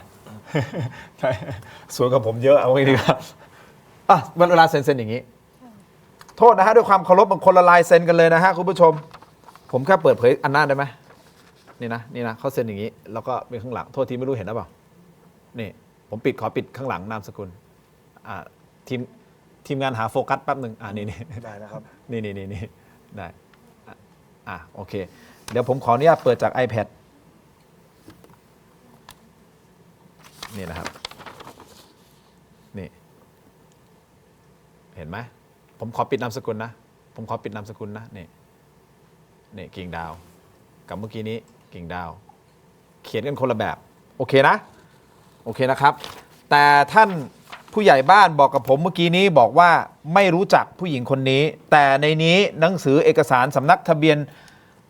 อำเภอเมืองกาญจนบุรีว่าวันที่2มิถุนายนปี66ท่านยืนยันนะฮะว่ารู้จักเป็นอย่างดีและเป็นบุคคลเดียวกันกับเอกสารที่นำมาประกอบก็คือกิ่งดาวผมสงสัยนิดนึงครับท่านผู้ใหญ่บ้านด้วยความเคารพท่านจริงๆฮะท่านได้ให้การว่าอย่างนี้จริงเหรอฮะว่ารู้จักกันเป็นอย่างดีแต่ท่านบอกว่าท่านไม่รู้จักอะครับท่านผู้ใหญ่บ้านครับครับผมยืนยันตามหลักฐานที่ต้องบัตรหมดอายุครับ สรุปแล้วท่านรู้จักหรือไม่รู้จักครับผู้หญิงคนนี้ครับผมยืนยันตามหลักฐานที่ทำบัตรครั้งแรกครับยืนยันตามหลักฐานบัตรครั้งแรกครับโอเคแต่คำถามของผมคือท่านรู้จักผู้หญิงคนนี้หรือไม่ครับผมยืนยันตามบัตรครั้งแรกครับโอเคไม่เป็นไรท่านนายอำเภอครับเรื่องนี้มันจะจบลงคือตอนนี้ท่านนายอำเภอได้จำหน่ายคนนี้ออกไปแล้วใช่ไหมฮะหรือยังไงฮะท่านนายอำเภอฮะจำหน่ายแล้วครับจำหน่ายแล้วครับความหมายท่านจำหน่ายความหมายคือออกจากระบบภาพนั้นเอาออกจากระบบฐานข้อมูลไปครับใช่ไหมฮะหมายความว่าผู้หญิงคนนี้ที่มีภาพอยู่ที่ยืนข้างๆท่านผู้ใหญ่บ้านนี่คือไม่ได้ชื่อกิ่งดาวแล้วใช่ไหมไม่ใช่คนนี้แล้วใช่ไหมฮะคือผมสอบปากคำผู้ที่เกี่ยวข้องทั้งหมดนะทั้งตัวญาติคุณกิ่งดาวแล้วก็พยานหลักฐานแล้วก็เชื่อได้ว่าคุณกิ่งดาวน่าจะโดนสวมตัวทางผมก็นัดคุณกิ่งดาวว่าให้มาทำบัตรวันนี้แล้วก็ดำเนินการจำหน่ายรายการของคนที่สวมตัวเรียบร้อยแล้วครับโอเคฮะท่านมีโอกาสได้เจอผู้หญิงคนนี้ไหมฮะที่มีที่อ้างตัวว่าเป็นกิ่งดาวฮะคนเนี้ยคนที่อยู่ในไม่ฮะเพราะว่าเขามาเมื่อปี66ยังไม่ได้ย้ายมาเลยครับแล้วการทำบัตรก็เป็นเรื่องของในส่วนของห้องทะเบียนที่จะสอบปากคำแล้วก็ตรวจสอบพยานหลักฐานแล้วก็ให้มีผู้ใหญ่บ้านหรือว่าผู้น่าเชื่อถือรับรองนะครับทางนายอำเภอก็จะไม่ได้ไปดูโอเคให้ความเป็นธรรมกับท่านผู้ใหญ่นะครับอันนี้คือมีความพยายามไปตามหาคนนี้ไหมผู้หญิงคนนี้ฮะท่านนายอำเภอมีการสั่งการหรือว่ามีความพยายามในการไปตามหาผู้หญิงในรูปนี้ไหมครับในที่ยืนข้างๆท่านผู้ใหญ่ครับมีครับเพราะว่าเมื่อผมรู้เมื่ออาทิตย์ที่แล้วก็ได้เชิญคุณกิ่งดาวพร้อมทั้งญาติแล้วก็กำนันตำบลวังด้งแล้วก็ผู้ใหญ่บ้านหมู่ที่รับผิดชอบก็บอกว่าเมื่อเสาร์อาทิตย์ที่ผ่านมาเนี่ยให้ไปตามหาตัวค คนคนนี้ที่ไปโยกตามข้อมูลที่เขาให้ปากคำไว้ในใบที่ท่านพิธีกรได้อ่านเมื่อกี้นะฮะว่าเขาไปโยกผมจำตำบลไม่ได้ว่าตำบลไหนเขาก็ไปตระเวนหาไปสอบถามผู้ใหญ่บ้านหมู่ที่มีชื่อว่าเขาอ้างว่าอยู่ตรงนั้นทางผู้ใหญ่บ้านก็บอกว่าไม่รู้จักตัวไม่รู้จักบ้านประกอบกับหลักฐานต่างๆที่ผมสอบปากคำพยานต่างๆผมเลยเชื่อว่าผู้หญิงคนนี้น่าจะให้ที่อยู่ที่เป็นเท็จแล้วก็น่าจะไม่มีตัวตนอยู่ในพื้นที่จริงนะครับก็เลยได้จำหน่ายแล้วก็เตรียมรายการคืนรายการให้กับคุณกิ่งดาวนะครับโอเคเอาแหละแสดงว่าการจะได้บัตรใกล้ความจริงแล้วใช่ไหมท่านรองถ้าฟังนี้ที่ท่านรองพูดให้เราเห็นภาพทั้งหมดเลยนะตั้งแต่ที่ว่ากระบวนการมันเป็นยังไงถูกต้องไหมฮะและสิ่งที่ท่านนายอำเภอพูดเมื่อสักครู่นี้สอดคล้องกับสิ่งที่ท่านรองอธิบดีได้พูดไว้ตั้งแต่ต้นเพราะฉะนั้นตอนนี้ขั้นตอนในการที่จะได้บัตรมันเริ่มแล้วครับผมพูดอย่างนี้ได้ไหมท่านนายอำเภอท่านบอกสอบสวนแล้วไงครับพอสอบสวนได้ความจริงกระบวนการก็จะกลับไปคืนสิทธิ์ตามความจริงนะที่แต่ตรงเนี้ยเราต้องยอมรับนิดนึงคุณกิ่งดาวว่าตอนนั้นเราบอกเราไม่มีตังค์เลยเราไปทิ้งเรื่องเป็น10 ปีเราไปยื่นเรื่องแล้วเราก็ไม่ไปตามเรื่องใช่ไหมแต่ตอนนี้พอเราไปท่านนายอำเภอท่านก็ลงมาสอบสวนเลยนะครับก็ได้ความจริงแล้วนะถ้าเราทำตั้งแต่ตอนนั้นเนี่ยนะครับมันก็คงไม่ตอนนั้นก็คงได้สิทธิ์ไปแล้วแต่ว่าเราต้องไปที่อำเภอนะครับไปตามเรื่องด้วยนะ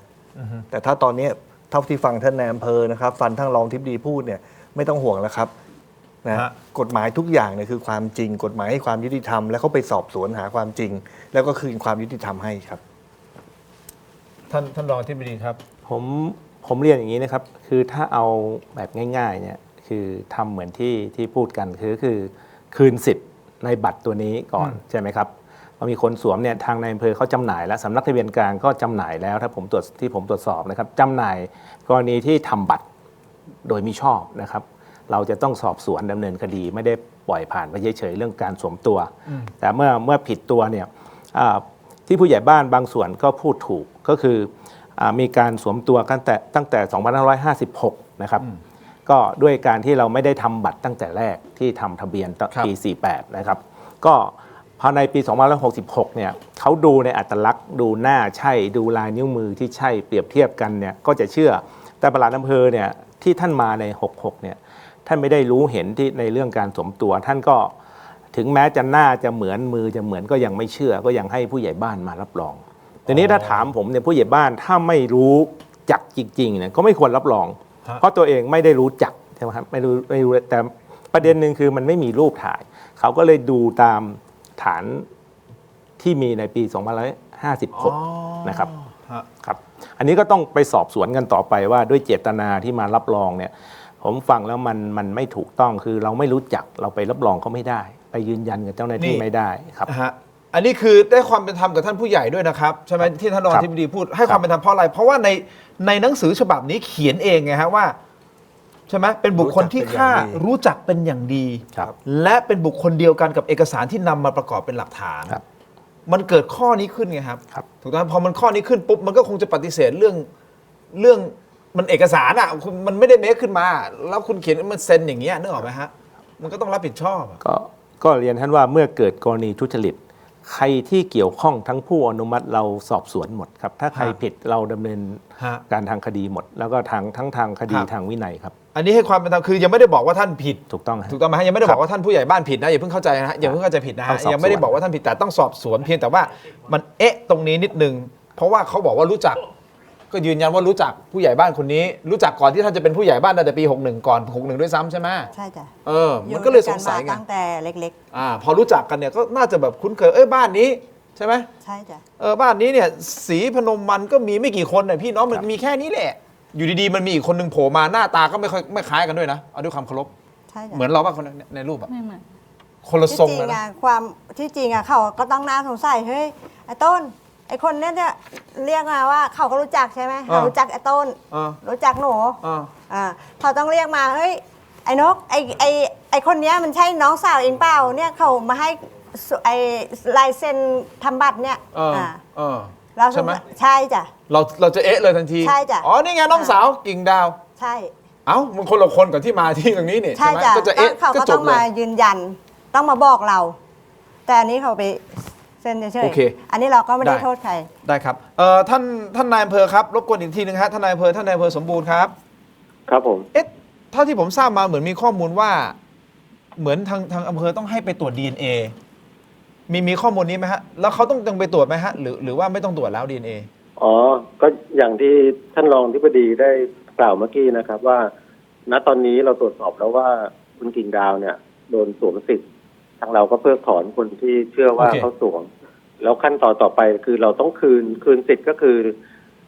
บัตรของบุคคลที่ไม่มีสถานะทางทะเบียนหรือบัตร089บัตรสีขาวเนี่ยให้กับคุณกิ่งดาวก่อนคุณกิ่งดาวก็จะกลับไปอยู่ในสถานะเจ้าของรายการแล้วก็ได้รับบัตรตัวนี้ไป ฮะ แล้วก็คุณกิ่งดาวเนี่ยก็อ้างว่าตัวเองเนี่ยเป็นคนไทยมี ครับ พี่น้องมีพ่อแม่เป็นคนไทย ครับ ซึ่งกระบวนการตัวเนี้ยสิ่งที่ง่ายที่สุดก็คือพิสูจน์ DNA ว่ากับพี่น้องร่วมพ่อร่วมแม่หรือว่าเป็นพ่อแม่เดียวกันเนี่ยก็เอามาตรวจ ก็สามารถพิสูจน์ได้ว่าเป็นคนไทยได้ง่ายที่สุด แต่เนื่องจากคุณกิ่งดาวกับครอบครัวอ้างว่าเป็นผู้มีฐานะยากจน ซึ่งทางกรมการปกครองก็ดีทางโรงพยาบาลประจำจังหวัดก็ดีก็มีโครงการในการที่จะช่วยเหลือประชาชนเรื่องการพิสูจน์ DNA ในการ เยี่ยม ตรวจสอบสถานะทางทะเบียนทางเราก็ได้แจ้งคุณกิ่งดาวกับครอบครัวว่าทางเราก็จะช่วยเหลือในการเสนอรายชื่อของคุณกิ่งดาวเนี่ยไปทางโรงพยาบาลพหลคุณวิทยาเสนากับทางกรมการปกครองเพื่อขอรับการสนับสนุนงบประมาณในการตรวจ DNA ฟรีตรงเนี้ยซึ่งถ้าผลตรวจออกมาปรากฏว่าสามารถเชื่อมโยงได้ว่าเป็นพี่น้องกันจริงทางเราก็สามารถเพิ่มชื่อให้เป็นบุคคลสัญชาติไทยแล้วก็ยกเลิกในการ089ที่คุณกิ่งดาวถืออยู่ในปัจจุบันนะครับก็จะเรียบร้อย เยี่ยมมากครับท่านรองที่ปดีเสริมนิดนึงครับเชิญ คือ เชิญครับ ผมเรียนเองครับที่ท่านนายอำเภอมีพูดถูกบางส่วน แต่ผมเป็นผู้อำนวยการส่วนการทะเบียนราษฎรมานานนะครับ เรียนว่าสิ่งที่เรากำลังแย่งอยู่เนี่ยเป็นสิ่งที่ไม่ควรจะเอานะครับเพราะว่าการสำรวจเนี่ยสำรวจโดยไม่ถูกต้อง เพราะเป็นลูกของคนไทยนะครับจริงๆน่าจะได้รับการเพิ่มชื่อที่ผมเรียนแต่แรกนะครับการสำรวจตกไปเป็นคนต่างด้าวเนี่ยไปแย่งบัตรประจำตัวคนไม่มีสัญชาติไทยนะครับก็คือคนต่างด้าวหรือลูกหลานคนต่างด้าวที่อพยพเข้ามาแล้วมาเกิดในไทย เพราะฉะนั้นเมื่อได้แล้วเนี่ยยังไงก็ถ้าจะเพิ่มชื่อเป็นคนไทยก็ต้องจำหน่ายอยู่ดีนะครับถึงจะเพิ่มชื่อเป็นคนไทย ไม่ได้บอกว่าได้บัตรนั้นแล้วเป็นคนไทย เพราะฉะนั้นก็เรียนผ่านไปทางท่านในอำเภอเรื่องการสวมรายการสวมสิทธิ์ซึ่งไม่ใช่รายการเจ้าของนั้นต้องถูกจำหน่ายต้องถูกตรวจสอบถูกดำเนินคดี อันนั้นถูกต้องแล้ว แต่ในเรื่องการที่จะกลับไปเอาไอ้089เนี่ยเพราะเมื่อเขาจำหน่ายเรื่องบัตรแต่รายการทะเบียนประวัติยังอยู่นายอำเภอน่าจะใช้วิธีการเพิ่มชื่อการเป็นคนไทยไปเลยนะครับโดยไม่ต้องไปยุ่งกับรายการเดิมแต่ก่อนจะเพิ่มชื่อแน่นอนเมื่อมีรายการอยู่เนี่ยก็จำหน่ายไม่ต้องไปทำบัตรในบัตรประจำตัวคนไม่มีสัญชาติไทยคือไม่ต้องสองสเต็ป ไม่ต้อง สเต็ปเดียวเลยสเต็ป ถู เดียว กต้องครับไม่ต้องกลับเข้าไปตรงนี้ เพราะว่าเป็นบัตรที่มันไม่ตรงกับคุณสมบัติ เพราะเขาเป็นลูกคนไทย โอเค การกลับไปเอาบัตรคนไม่มีสัญชาติไทย หรือคนต่างด้าวที่มีถิ่นที่อยู่ในประเทศไทยเนี่ยมันไม่ถูกคือการเสียเวลาที่ไปทำตรงนั้น อันนี้ผมเรียนทางท่านในอำเภอผ่านรายการนะครับการตรวจ DNA เป็นผลดีที่ทำได้รวดเร็วแต่มีค่าใช้จ่ายนะครับแต่กรณีนี้ผมฟังแล้วเนี่ยมีคนรู้จักหลายคนมีญาติพี่น้องรับรองเขาบอกว่าคนเกือบทั้งหมู่บ้านรู้จักหมดนะครับการสอบพยานนะครับซึ่งไม่ได้มีค่าใช้จ่ายอะไรมากมายนอกจากเอาคนมาให้สอบนะถ้านายอำเภอท่านเชื่อเนี่ยถ้าคนยืนยันขนาดนี้นะครับก็สามารถเพิ่มชื่อได้เลยนะครับไม่ได้ทำให้เกิดปัญหาอะไรยกเว้นว่าเขาไม่มีพยานยืนยันแต่เขาเป็นพี่น้องกันจริง อันนั้นค่อยว่ากัน อันนั้นค่อยใช้ผล DNA เพราะว่าในทางปกครองเนี่ยเราไม่อยากเพิ่มภาระให้ประชาชนเพราะว่ามัน DNA เนี่ยมันง่ายสำหรับรัฐเขามีงบประมาณบางส่วนแต่นี้ปลายปีงบประมาณแล้วเงินเราหมดนะครับก็มันใช้เวลาที่จะต้องใช้งบประมาณหลวงนะครับ ผมฟังแล้วเนี่ยพี่ก็มี2คนเขาบอกคนที่หมู่บ้านถ้าถามผู้ใหญ่บ้านดีๆผู้ใหญ่บ้านก็น่าจะรับรองได้แต่ผู้ใหญ่บ้านก็อาจจะไม่สบายใจที่เราไปรับรองคนอื่นซะแล้วไม่เป็นไรครับถ้าท่านเชื่อว่าเขาเป็นคนสัญชาติไทยเนี่ยผมเชื่อว่าเป็นลูกของพ่อจริงนะครับเมื่อกี้ผมพยายามจะไปหาแม่ถ้าแม่เขาบอกแม่ยังอยู่แต่เจ้าตัวเขาไม่ต่อสู้เพราะหาแม่ไม่เจอแล้วนะครับก็เลยใช้ทางพ่ออย่างเดียวเมื่อกี้ไปดูทางพ่อเนี่ยก็มีพี่ชายร่วมพ่อเดียวกันในหลัก DNA เนี่ยบิดาเดียวกันแต่เป็นคนละเพศเนี่ยผล DNA ไม่สามารถตรวจได้ นะครับถ้าจะเอาทางพี่สาวก็เป็นคนละพ่ออีกนะครับก็คนละแม่กันก็ตรวจไม่ได้อีกนะครับก็เลยกลายเป็นปัญหาถึงใช้ DNA ก็ยังยากแต่ทางนี้ผมเจอว่าถ้ามีคนรับรองนะครับพี่2 คนหน้าก็เหมือนกันนะครับแล้วมีคนน่าเชื่อถือแล้วครูที่โรงเรียนเขาก็สามารถรับรองได้ผมเชื่อว่าไม่ต้องถึง DNA ก็น่าจะเพิ่มชื่อเป็นคนสัญชาติไทยได้ครับอันนี้ท่านนายอำเภอฮะก็เป็นความคิดเห็นมุมมองของท่านรองที่ปดีนะครับแต่ผมอยากจะให้ฟังท่านโกศลวัฒน์เพิ่มเติมนิดหนึ่งเพราะในฐานะที่ท่านก็ทำอะไรที่เป็นเคสประมาณนี้อยู่หลายเคสแล้วประสบความสำเร็จด้วยฮะท่านผมอยากให้ท่านช่วยให้ความรู้หรือว่ามีอะไรเสริมเพิ่มเติมจังหวัดคุ้มครองสิทธิและช่วยเหลือทางกฎหมายแก่ประชาชนเนี่ยนะครับเราทำเรื่องทำนองนี้มาเยอะมากแต่ว่าผลก็เหมือนกันครับเราก็ไปหาท่านนายอำเภออย่างนี้นะครับเพื่อที่จะไปประสานงานแล้วก็พาพยานต่างๆตามที่ท่านรองที่ดีได้บอกนะครับเพื่อไปให้สอบปากคำนะครับเพราะฉะนั้นกระบวนการสอบสวนเนี่ยมันจะได้ความจริงแล้วความจริงก็จะออกมาว่าคนนี้เป็นใครมาจากไหนนะซึ่งก็เป็นอย่างที่ท่านบอกนะครับว่าถ้าสุดท้ายไม่มีพยานแต่มีพี่น้องแล้วอยู่ในเงื่อนไขที่ตรวจ DNA ได้นะครับอันนั้นก็คงไปตรวจนะเพราะฉะนั้นวิธีการเนี่ยครับสอดคล้องต้องกันนะครับว่าในทางท่านอำเภอและท่านรองอธิบดีเนี่ยครับที่ท่านให้ความรู้เนี่ยนะครับผมว่าเราดูเรื่องนี้ไว้ครับว่าวันนี้เรายังมีปัญหาของคนที่ไม่มีสถานะนะครับแล้วก็ที่ผ่านมาเนี่ยทางสำนักงานสุดเคยดำเนินคดีนะครับถือบัตรประชาชนออกด่านแม่สายนะครับเจ้าหน้าที่ตม.สงสัยขอดูขอตรวจก็ปรากฏว่าเป็นบัตรประชาชนทางใต้จังหวัดทางใต้ทางตม.ก็บอกว่าพูดใต้ให้ฟังหน่อยนะครับคนที่ถือบัตรพูดไม่ได้สุดท้ายตม.ก็กลับไปครับส่งกลับไปนะฮะทางฝ่ายปกครองเขาก็ให้ความร่วมมือสอบสวนก็ดำเนินคดีกับการออกบัตรที่ไม่ถูกต้องอย่างที่ท่านรองที่ดีว่าเนี่ยครับเพราะฉะนั้นกระบวนการสอบสวนมันจะได้ความจริงเพราะฉะนั้นถ้าเราเป็นคนที่เกิดในเมืองไทยจริงนะครับนะแม้กระทั่งนักเรียนทางที่ราบสูงนะครับตอนนี้ก็มีปัญหานะเราก็เอามาทำดำเนินการตามที่ท่านนายอำเภอกับท่านรองที่ดีบอกนะครับจนเด็กเนี่ยได้สถานะถูกต้องแล้วเราก็มีเด็กคนหนึ่งที่ได้ทุนไปเรียนต่างประเทศทำบัตรประชาชนทำพาสปอร์ตทำวีซ่าทำสัญญาใช้ทุนตอนนี้เดินทางไปแล้วตรงนี้ครับก็ฝากครับท่านผู้ชมครับรายการนี้วันนี้ขอฝากนะครับว่าถ้ามีปัญหาอย่างเงี้ยเราจะมีอัยการคุ้มครองสิทธิ์ใกล้บ้านท่าน122สาขาเข้าไปปรึกษานะครับอัยการจะเป็นพี่เลี้ยงแนะนำช่วยเตรียมเอกสารช่วยดูเพื่อให้ท่านเนี่ยจะได้ไปที่อำเภอแล้วคุยกับเขาเข้าใจนะครับโอเคเยี่ยมมากเลยนะครับท่านนายอำเภอครับสั้นๆนิดเดียวฮะพอท่านรองอธิบดีนะท่านได้ชี้แนะใช้คำนี้นะฮะด้วยประสบการณ์ของท่านได้ชี้แนะแล้วท่านนายอำเภอว่ายังไงครับก็กับเรียนพิธีกรท่านรองอธิบดีท่านอัยการนะครับก็พอดีตอนที่สอบเบื้องต้นผมจะมุ่งไปเรื่องการสวมตัวแล้วก็สิทธิตาม189เดิมของเขาแต่ก็ขอเรียนว่าถ้าได้ความชัดเจนเรื่องความเชื่อมโยงญาติพี่น้องพยานเนี่ยผมจะเดินทางลัดที่สุดก็คือไม่ก่อให้เกิดความลำบากกับประชาชน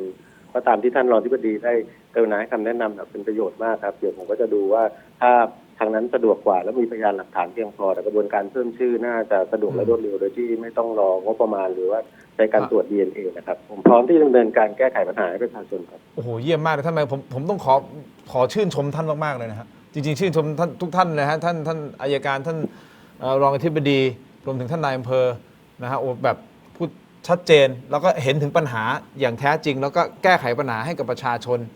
นะครับท่านผู้ใหญ่บ้านเองผมเข้าใจว่าอาจจะมีสถานการณ์ที่คงต้องไปตรวจสอบอย่างที่ท่านรองอธิบดีได้ว่าไปนะครับอันนี้ก็ต้องให้ความเป็นธรรมกับท่านด้วยสำหรับท่านผู้ใหญ่บ้านนะครับส่วนอีกประเด็นหนึ่งคือที่ทางด้านครอบครัวทางนี้กังวลสั้นๆนิดนึงนะครับคือไปเจอเอกสารราชการที่ไปบอกว่าแม่พรวนใช้คำนำหน้าว่านายเหรอใช่ยังไงเล่าให้ฟังหน่อยครับคือแม่เขาว่าเขามีใบแจ้งอะไรแจ้งใบเกิดอะไรเงี้ยใบในทะเบียนราษฎร์นะคะเขาชื่อเขาเป็นนายอะค่ะเป็นนายพวนไม่ใช่นางพวนแต่เขาอยู่บ้านโป่งแต่เขาก็ไม่ได้ตามเรื่องเพราะว่าเขาไม่รู้หนังสือเขาไม่เป็นอะไรเลยแต่เขียนเป็นนายจ้ะในทะเบียนราษฎร์เขาเขียนเป็นนายเลยกังวลว่าจะมีปัญหาอะไรหรือเปล่าใช่หรือเปล่าหรือยังไงใช่จ้ะอันนี้เขาไม่เคยมีอะไรเลยคือ ชื่อมันอาจจะซ้ำกันเพราะผมอย่างนี้ฮะถ้าแม่ยังอยู่เนี่ยแล้วตามหาตัวแม่เจอเนี่ยทางทะเบียนราษฎร์เนี่ยถ้าเรารู้ที่อยู่ เราถ้ามีชื่อนามสกุลเราสามารถค้นหาที่อยู่ได้ ถ้าตามเจอก็จะง่ายขึ้นนะครับเมื่อกี้ผมถามแล้วก็เขา วันนั้นแม่เขาอยู่ทะเบียนบ้านที่อะไรนะที่เขาตรวจดู ก็ ตรวจคน อย่างนี้ด้วยกันนะฮะผมฝากเรียนท่านนายอำเภอเขาบอกว่าแม่เขามีอยู่เนี่ยก็ทางทะเบียนเนี่ยยังไงเราก็หาเจอ ถ้ารู้ชื่อรู้นามสกุลนะครับ เราหาเจอถ้าดูรูปแล้วบอกว่าใช่เนี่ยอันนี้ง่ายที่สุดเลยนะครับ เขาไม่เคยถ่ายบัตรไม่เคยทำอะไรเลย อย่างถ้าอย่างนั้นแสดงว่าไม่ใช่คนสัญชาติไทยหรือเปล่าครับ สัญชาติไทยนะคะ หมายถึงเป็นคนไทย จ้ะ แต่ไม่มีบัตร จ้ะเขาไม่ได้ทำอะไรเลย อ๋อ หนูก็ไม่เข้าใจ เพราะว่าตอนนั้นหนูยังไม่เกิด ก็ถ้าจะเริ่มตรงนั้นก็ต้องไปแก้ที่แม่ก่อนถ้าอย่างนั้น อันนั้นเดี๋ยวค่อยว่าเป็นอีกสเต็ปหนึ่งแล้วกันอันนี้สิ่งที่เขาเอาเป็นไม่เป็นไรอันนี้ก็เดี๋ยวว่ากันว่าจะเป็นยังไงนะครับ แต่ทั้งนี้ทั้งนั้นฮะพี่กิ่ง เข้าใจเรื่องราวทั้งหมดหรือยัง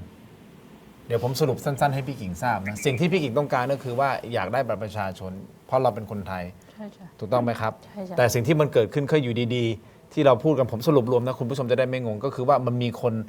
มาสวมสิทธิ์เป็นพี่แทน ใช่จ้ะ ถูกต้องไหมครับในการออกใบขาว แล้วหนูสงสัยที่ว่าที่ว่าหนูยื่นเรื่องปี 56 แล้วเขาสวมสิทธิ์ก็ปี 56 เหมือนกัน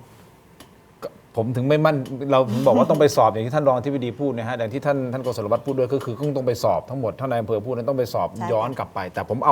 าสถานการณ์ปัจจุบันว่ามันจะเป็นยังไงต่อถูกต้องไหมครับแต่ผมเท้าความนิดเดียวสั้นๆ ก็คือมีคนไปสวมสิทธิ์เราในการออกใบขาวถูกต้องไหมฮะบุคคลที่ไม่มีสถานะทางทะเบียนถูกต้องไหมฮะเอาตรงนี้ก่อนนะ จ้ะ คันนี้ท่านนายอำเภอท่านน่ารักมากท่านนายอำเภอสมบูรณ์ถูกต้องไหมฮะ จ้ะ ก็ได้มีการพูดคุยสัมภาษณ์ทุกอย่างแล้วเสร็จปุ๊บเนี่ยก็มีเห็นเฮ้ยตกลงมันมีคนยืนยันว่าคนนี้คือกิ่งดาวใช่ไหมลุงแมนก็ยังยืนยันนี่คือกิ่งดาวก็ครอบครัวเดียวกัน แล้วทำไมอยู่ดีๆมีคนนี้โผล่มาซึ่งท่านนายอำเภอก็บอกเฮ้ยมันไม่ถูกต้องไปสอบมาแล้ว จ้ะ ไอ้ผู้หญิงคนนี้มันไม่ใช่กิ่งดาวท่านเลยจำหน่ายออกไปความหมายคือ ไม่ได้อยู่ในชื่อกิ่งดาวแล้วคนนี้ก็ถูกดีดออกไปละ ใช่จ้ะ พอดีดออกไปเสร็จปุ๊บทำยังไงล่ะ ก็ต้องเอากิ่งดาวตัวจริงมาใช่ไหมออกใบขาวให้แต่ท่านรองอธิบดีบอกเฮ้ยจริงๆอ่ะถ้ามันยืนยันตรงนี้ได้เลยเนี่ยมันไม่จำเป็นต้องไปใบขาวแล้ว ไปใบน้ำเงินเลยเป็นบัตรประชาชนเอาสัญชาติไทยคืนให้เขาเลย ซึ่งท่านนายอำเภอบอกจะดำเนินการในแนวนี้ อันนี้ผมสรุปแบบเร็วๆให้ฟังนะฮะ จ้ะ นึกออกไหมฮะเพราะฉะนั้นหลังจากนี้ขั้นตอนหลังจากนี้เป็นต้นไปเดี๋ยวท่านนายอำเภอท่านจะอำนวยความสะดวกให้ แล้วเดี๋ยวเราคงต้องมีติดต่อเพราะเรามีเบอร์เขาแล้วใช่ไหมท่านนายอำเภอคุยกันแล้วใช่ไหม นายอำเภอ นายอำเภอนายอำเภอ ไม่มี นายอำเภอสมบูรณ์ ไม่มีค่ะ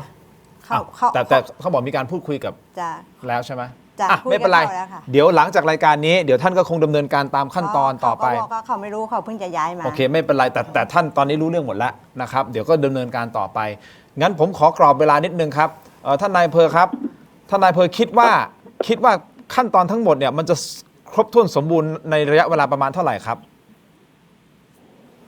ก็เราจะเร่งดำเนินการให้เร็วที่สุดอะผมว่าไม่น่าจะเกินเดือนถึง2 เดือนน่าจะเรียบร้อยครับอยาก เยี่ยม เผื่อเวลาไว้นะ เพื่อเวลาเดือนถึง2 เดือนในการที่เขาจะได้สัญชาติไทย ผม ใช่ไหม ผมเรียนท่านนายอำเภออย่างนี้นะครับคือเมื่อกี้คุยกับเขาเนี่ยครูที่เรียนหนังสือเขาก็รู้จักเขาก็ยืนยันได้ แล้วก็พี่น้องก็มีชัดเจน ผมเข้าใจว่าถ้าเป็นผมเนี่ยดำเนินการไม่เกิน30 วันนะครับถ้าพยานมาให้ความร่วมมือเนี่ยถ้าทำจริงๆอาทิตย์เดียวก็เสร็จนะครับครับท่านนายอำเภอช่วยเร่งเขานิดนึงครับเพราะว่าเขาลำบากมานาน โอเค ผมถึงบอกว่าผมเห็นใจนะครับเพราะว่ายังไงน่าจะเร่งให้เร็วที่สุดนะครับท่านนายอำเภอครับ โอเค ได้ครับผม ขอบคุณมากครับท่านนายอำเภอกิ่งดาวพูดอะไรหน่อยสิเงียบหมดเลยคนก็บอกเฮ้ยตกลงกิ่งดาวนี่ทำไมไม่พูดอะไรเลยอ่ะ เขาไม่พูดไง ดี เขาถึง ดีใจบ้างก็ปะเนี่ยหน้า ไม่ได้ โครงหน้าคล้ายๆกันนะสองพี่น้องเอาพูดตรงๆเนี่ย เขาไม่พูดอะไรสักอย่างคือ พูดหน่อย ง พูดหน่อย งางเดี อ่ะ ยว พูดหน่อยรู้สึกยังไงเนี่ยท่านนายอำเภอบอกแล้วเนี่ยอีกไม่นานเนี่ยประมาณเต็มที่ให้เลยเดือนครึ่งเต็มที่เลยดำเนินการทุกอย่างตรวจสอบทุกอย่างครบถ้วนสมบูรณ์หลังจากที่ท่านนายอำเภอดูทุกอย่างครบถ้วนสมบูรณ์ถูกต้องอย่างท่องแท้ปุ๊บปั๊บบัตรประชาชนเลย รู้สึกยังไง ดีใจจ้ะ ดีใจขนาดไหน ดีใจมาก เหรอ ดีใจมากโอ้ยจะร้อง ฮะ ไห้ รอมานานนะ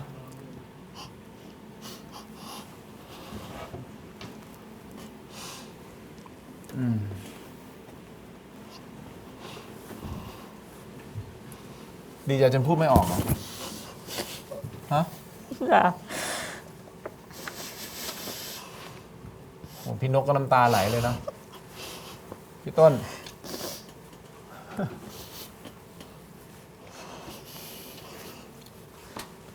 นี่ครับสถานะความเป็นบุคคลเนี่ยมันคือศักดิ์ศรีความเป็นมนุษย์ จริง ที่รัฐธรรมนูญและกฎหมายคุ้มครองนะครับเพราะฉะนั้นคุณกิ่งดาวกลับไปแล้วนะครับ ร่วมมือกับท่านนายอำเภอท่านต้องการสอบถามใครมีพี่น้องนะครับพาไปให้ท่านสอบให้รายละเอียดให้มากที่สุดจำนวนคนให้มากที่สุดครู เรารู้จักครูกี่คนที่โรงเรียนเรียนมาตั้งแต่เด็ก ครูกี่คนบอกให้หมด ท่านจะได้ไปสอบ ท่านกรุณาเราอยู่แล้วนะครับ ท่านจะได้ไปหาความจริงครับดำเนินการให้ นี่คือน้ำตาแห่งความปลื้มปิติดีใจท่านรองมีอะไรพูดเพิ่ม ผมดูเรื่องแล้วนะเรียนท่านนายอำเภอกับปลัดอำเภอนะเมื่อกี้ให้ดูรายการไว้ด้วยปลัดอำเภอที่ทำเรื่องนะท่านปลัดสรธรบอกเกิดนะครับเป็นหัวหน้ากลุ่มงานทะเบียนเนี่ยก็ถ้าว่างนะครับไม่ติดคิวอะไรเนี่ยขอให้ดำเนินการภายในอาทิตย์เดียวครับถ้าเดือนหนึ่งก็นานไปไม่ได้ยากอะไรเลย เพราะว่าขึ้นอยู่กับพยานหลักฐานที่เราจะนำมานะไม่ใช่ว่าใครก็ไม่มารับรองอันนี้ก็จะนานเหมือนที่ท่านนายอำเภอพูดแต่ถ้าเรามาพร้อมเนี่ยผมเข้าใจว่าอาทิตย์เดียวนะครับอาทิตย์เดียวก็นานไปนะครับขอให้เร่งดำเนินการด้วยครับอย่างนี้ที่ผมสรุปนิดนึงนะฮะที่ท่านรองพูดอย่างนี้นะครับรวมถึงท่านนายอำเภอคือเราต้องทุกอย่างต้องเป็นไปตามขั้นตอนที่ถูกต้องอย่างนี้ก่อนนะฮะทุกอย่างที่ท่านพูดต้องถูกต้องนะไม่ใช่แบบว่าเฮ้ยมาอย่างนี้เราก็เร่งรัดแล้วก็โดยที่ไม่มีการตรวจสอบถูกต้องไม่ได้ต้องตรวจสอบให้อย่างถูกต้องอย่างที่ท่านรองท่านย้ำมีญาติพี่น้องมีคุณครูมีอะไรที่ไม่ได้เป็นญาตินึกออกเป็นคนที่อยู่ในพื้นที่ที่มาออกมารับรองได้ว่าเฮ้ยนี่แหละคือกิ่งดาวใช่คนไทยอย่างเงี้ยพอมันครบถ้วนสมบูรณ์เสร็จปุ๊บเนี่ยมั่นใจปุ๊บคืนเลยจบใช่ไหมพี่กิ่งดาวทีมงานผมบอกคุณนะอยู่ในห้องแต่งตัวพูดเก่งมากเลยแต่พอมาออกทีวีไม่พูดเลยเนี่ยร้องเพลงชาติให้ฟังด้วย ร้องเพลงชาติด้วยเนี่ยคุณผู้ชมเขารอดูเนี่ยเพราะคนเขาถามว่าเฮ้ยกิ่งดาวไม่พูดเพราะอะไรวะเฮ้ยตกลงกิ่งดาวนี่ตัวจริงหรือตัวปลอมไม่กิ่งดาวคนไทยหรือเปล่าวะโทษนะฮะคือที่เร่งเนี่ยไม่ใช่เอาใจรายการแต่ว่าเห็นเขาเสียสิทธิ์มาตั้ง29 ปีนะครับใช่ท่านมันไม่ควรท่านต้องทำตามความเดือดร้อนของประชาชนอย่างแท้จริงอย่างเป็นธรรมอันนี้ผมต้องเรียนท่านอย่างนี้นะครับไม่ได้เกี่ยวข้องกับรายการต้องบอกอย่างนี้ก่อนไม่ได้เกี่ยวข้องกับรายการแต่ว่าที่ท่านรองอธิบดีพูดก็คือต้องตามความถูกต้องแต่เพียงแต่ความถูกต้องเนี่ยมันไม่จำเป็นต้องนานขนาดนั้นเพราะความถูกต้องมันสามารถที่จะใช้ระยะเวลาที่ไม่นานมากได้ตกลงไงเนี่ยกิ่งดาวคนเขาสงสัยแล้วเนี่ยเฮ้ยตกลงกิ่งดาวเป็นคนไทยหรือเปล่าเนี่ยคนไทยป่ะฮะใช่จ้ะพี่กิ่งดาวร้องเพลงเลยร้องเพลงเนี่ยร้องเพลงเลยมาสุดท้ายนะให้คุณผู้ชมก็คลายข้อสงสัยเพราะเขาสงสัยกันเยอะเนี่ยแล้วทีมงานก็บอกเฮ้ยพี่กิ่งดาวเขาพูดเก่งมากเลยพูดไทยชัดเป็นคนไทยแบบร้องเพลงชาติให้พวกเราฟังตกลงใช่ไหมพี่กิ่งดาวเดี๋ยวเราขึ้นเสียงให้มาร้องเลยมาชาติเชื้อไทยเป็นประชารัฐประเทศไทยของไทยทุกส่วนอยู่ดำรงคงไว้ได้ทั้งมวลด้วยสมวนมารักสมาธิใครที่รักสงบแต่ที่งบไม่ขาดเอกราชจะไม่ให้ใครคงคีสละเรือนถูกญาติเป็นชาติพี่ก็เริ่มประเทศชัยทวีไม่ใช่ชัยโยชัยโยเขินใช่ไหมอายุเท่าไหร่29มีลูกกี่คน2 คนจ้ะดีใจไหมมากแค่ไหนครับมากโอเคนะครับวันนี้น่าจะจบลงด้วยดีและอย่างที่ผมยืนยันกับคุณผู้ชมนะครับทุกอย่างเป็นไปตามขั้นตอนที่ถูกต้องตามกฎหมายนะครับไม่มีการแทรกแซงทำคิวหรือว่าอะไรสิทธิพิเศษไม่มีนะฮะแต่เป็นไปตามทุกขั้นตอนและต้องขอบคุณท่านนายอำเภอสมบูรณ์นะครับอยู่ในสายกับเรายังอยู่นะครับท่านนายอำเภอครับยังอยู่ครับกราบขอบคุณท่านมากๆเลยนะครับผมเห็นภาพของท่านแล้วท่านเนี่ยผู้ร้องเขาขอบคุณท่านนะฮะครอบครัวยกมือไหว้ท่านด้วยนะครับครับผมไม่เป็นไรครับผมยินดีที่จะดำเนินการให้ครับแล้วท่านผมเห็นภาพท่านนะท่านเป็นคนรุ่นใหม่แล้วผมชื่นชมนะฮะขอบคุณท่านมากเลยนะครับขอบคุณมากนะครับครับผมขอบคุณครับท่านนายอำเภอขอบคุณทางรายการครับที่เป็นสื่อกลางในการช่วยเหลือประชาชนแล้วก็ต้องขออภัยทางผู้เสียหายทางกิ่งดาวด้วยที่เกิดความผิดพลาดทำให้เกิดผลกระทบ ทางเราจะรีบแก้ไขแล้วก็ดำเนินการให้เร็วที่สุดครับ ขอบคุณท่านมากครับกราบขอบคุณครับ ขอบคุณครับ ขอบคุณท่านผู้ใหญ่บ้านด้วยนะครับท่านผู้ใหญ่บ้านยังอยู่ไหมฮะท่านผู้ใหญ่บ้านครับ ครับ ท่านผู้ใหญ่บ้านฮะอย่างนี้นะครับเพื่อให้ความเป็นธรรมกับท่านเต็มที่เต็มร้อยจริงๆเลยนะครับอันนี้คือที่ผมถามท่านเพราะว่าผมเกิดข้อสงสัยนะครับอันนี้แต่แน่นอนฮะไม่ได้กล่าวหาท่านใดๆทั้งสิ้นนะครับขอบคุณท่านมากนะครับขอบคุณมากนะครับท่านครับขอบคุณครับขอบคุณครับขอบคุณครับอ่ะฮะสุดท้าย พี่กิ่งดาวน่าสงสารมากบ้านเบอร์อะไร อยากให้เห็นบ้านนิดนึงฮะท่านสั้นๆนิดเดียว2 นาทีเปิดเลยฮะมีภาพไหมเปิดเลยครับนิดเดียวครับพี่กิ่งดาวอยู่นี่แหละฮะ อันนี้ อันนี้บ้าน บ้าน พี่ พี่ สาว สาว นี่บ้านพี่นกเหรอ จ้ะ ฮะเนี่ยนี่บ้านใคร บ้านนั่นแหละเขาอยู่ บ้านพี่ต้น บ้านที่เขาอยู่ด้วยกัน นี่ เขาอยู่ด้วยกันใช่ไหม จ้ะ เขามีสามีเขาก็แยกบ้านไป เขาไปอยู่กับตอนนี้เขาอยู่สามี ครับ แต่ปัจจุบันเขาอยู่บ้านหนึ่ง นี่นะครับคุณผู้ชม วันนี้น่าจะเป็นประโยชน์กับสังคมอีกประเด็นหนึ่งนะครับกราบขอบคุณท่านมากนะครับท่านกฤษณวัฒน์ขอบคุณมากครับที่ข้อมูลและแน่นอนฮะท่านรองอธิบดีกราบขอบคุณท่านมากครับขอบคุณครับขอบคุณท่านครับนี่ขอบคุณมากนะครับ เป็นกำลังใจให้แล้วเดี๋ยวรอติดตามข่าวดีเนาะ จ้ะขอบคุณ นะค มา รั กค่ะ แต่ผมยืนยันนะ ตามขั้นตอนกฎหมายที่ถูกต้องนะ จ้ะ ไม่ใช่พอกลับไปไม่มีใครมายืนยันว่า มี เอ้ย ค่ะ นี่เป็นกิ่งดาว มีค่ะ นี่งานเข้านะนี่งานเข้าหมดเลยนะ มีค่ะมี นะ จ้ะ นะครับขอบคุณนะครับลุงแมนครับพี่ต้นครับพี่กิ่งดาวครับขอบคุณครับพี่นกครับ มากะ ทั้งหมดนี้คือถกไม่เถียงครับลาคุณผู้ชมไปก่อนครับ สวัสดีครับ สวัสดีค่ะ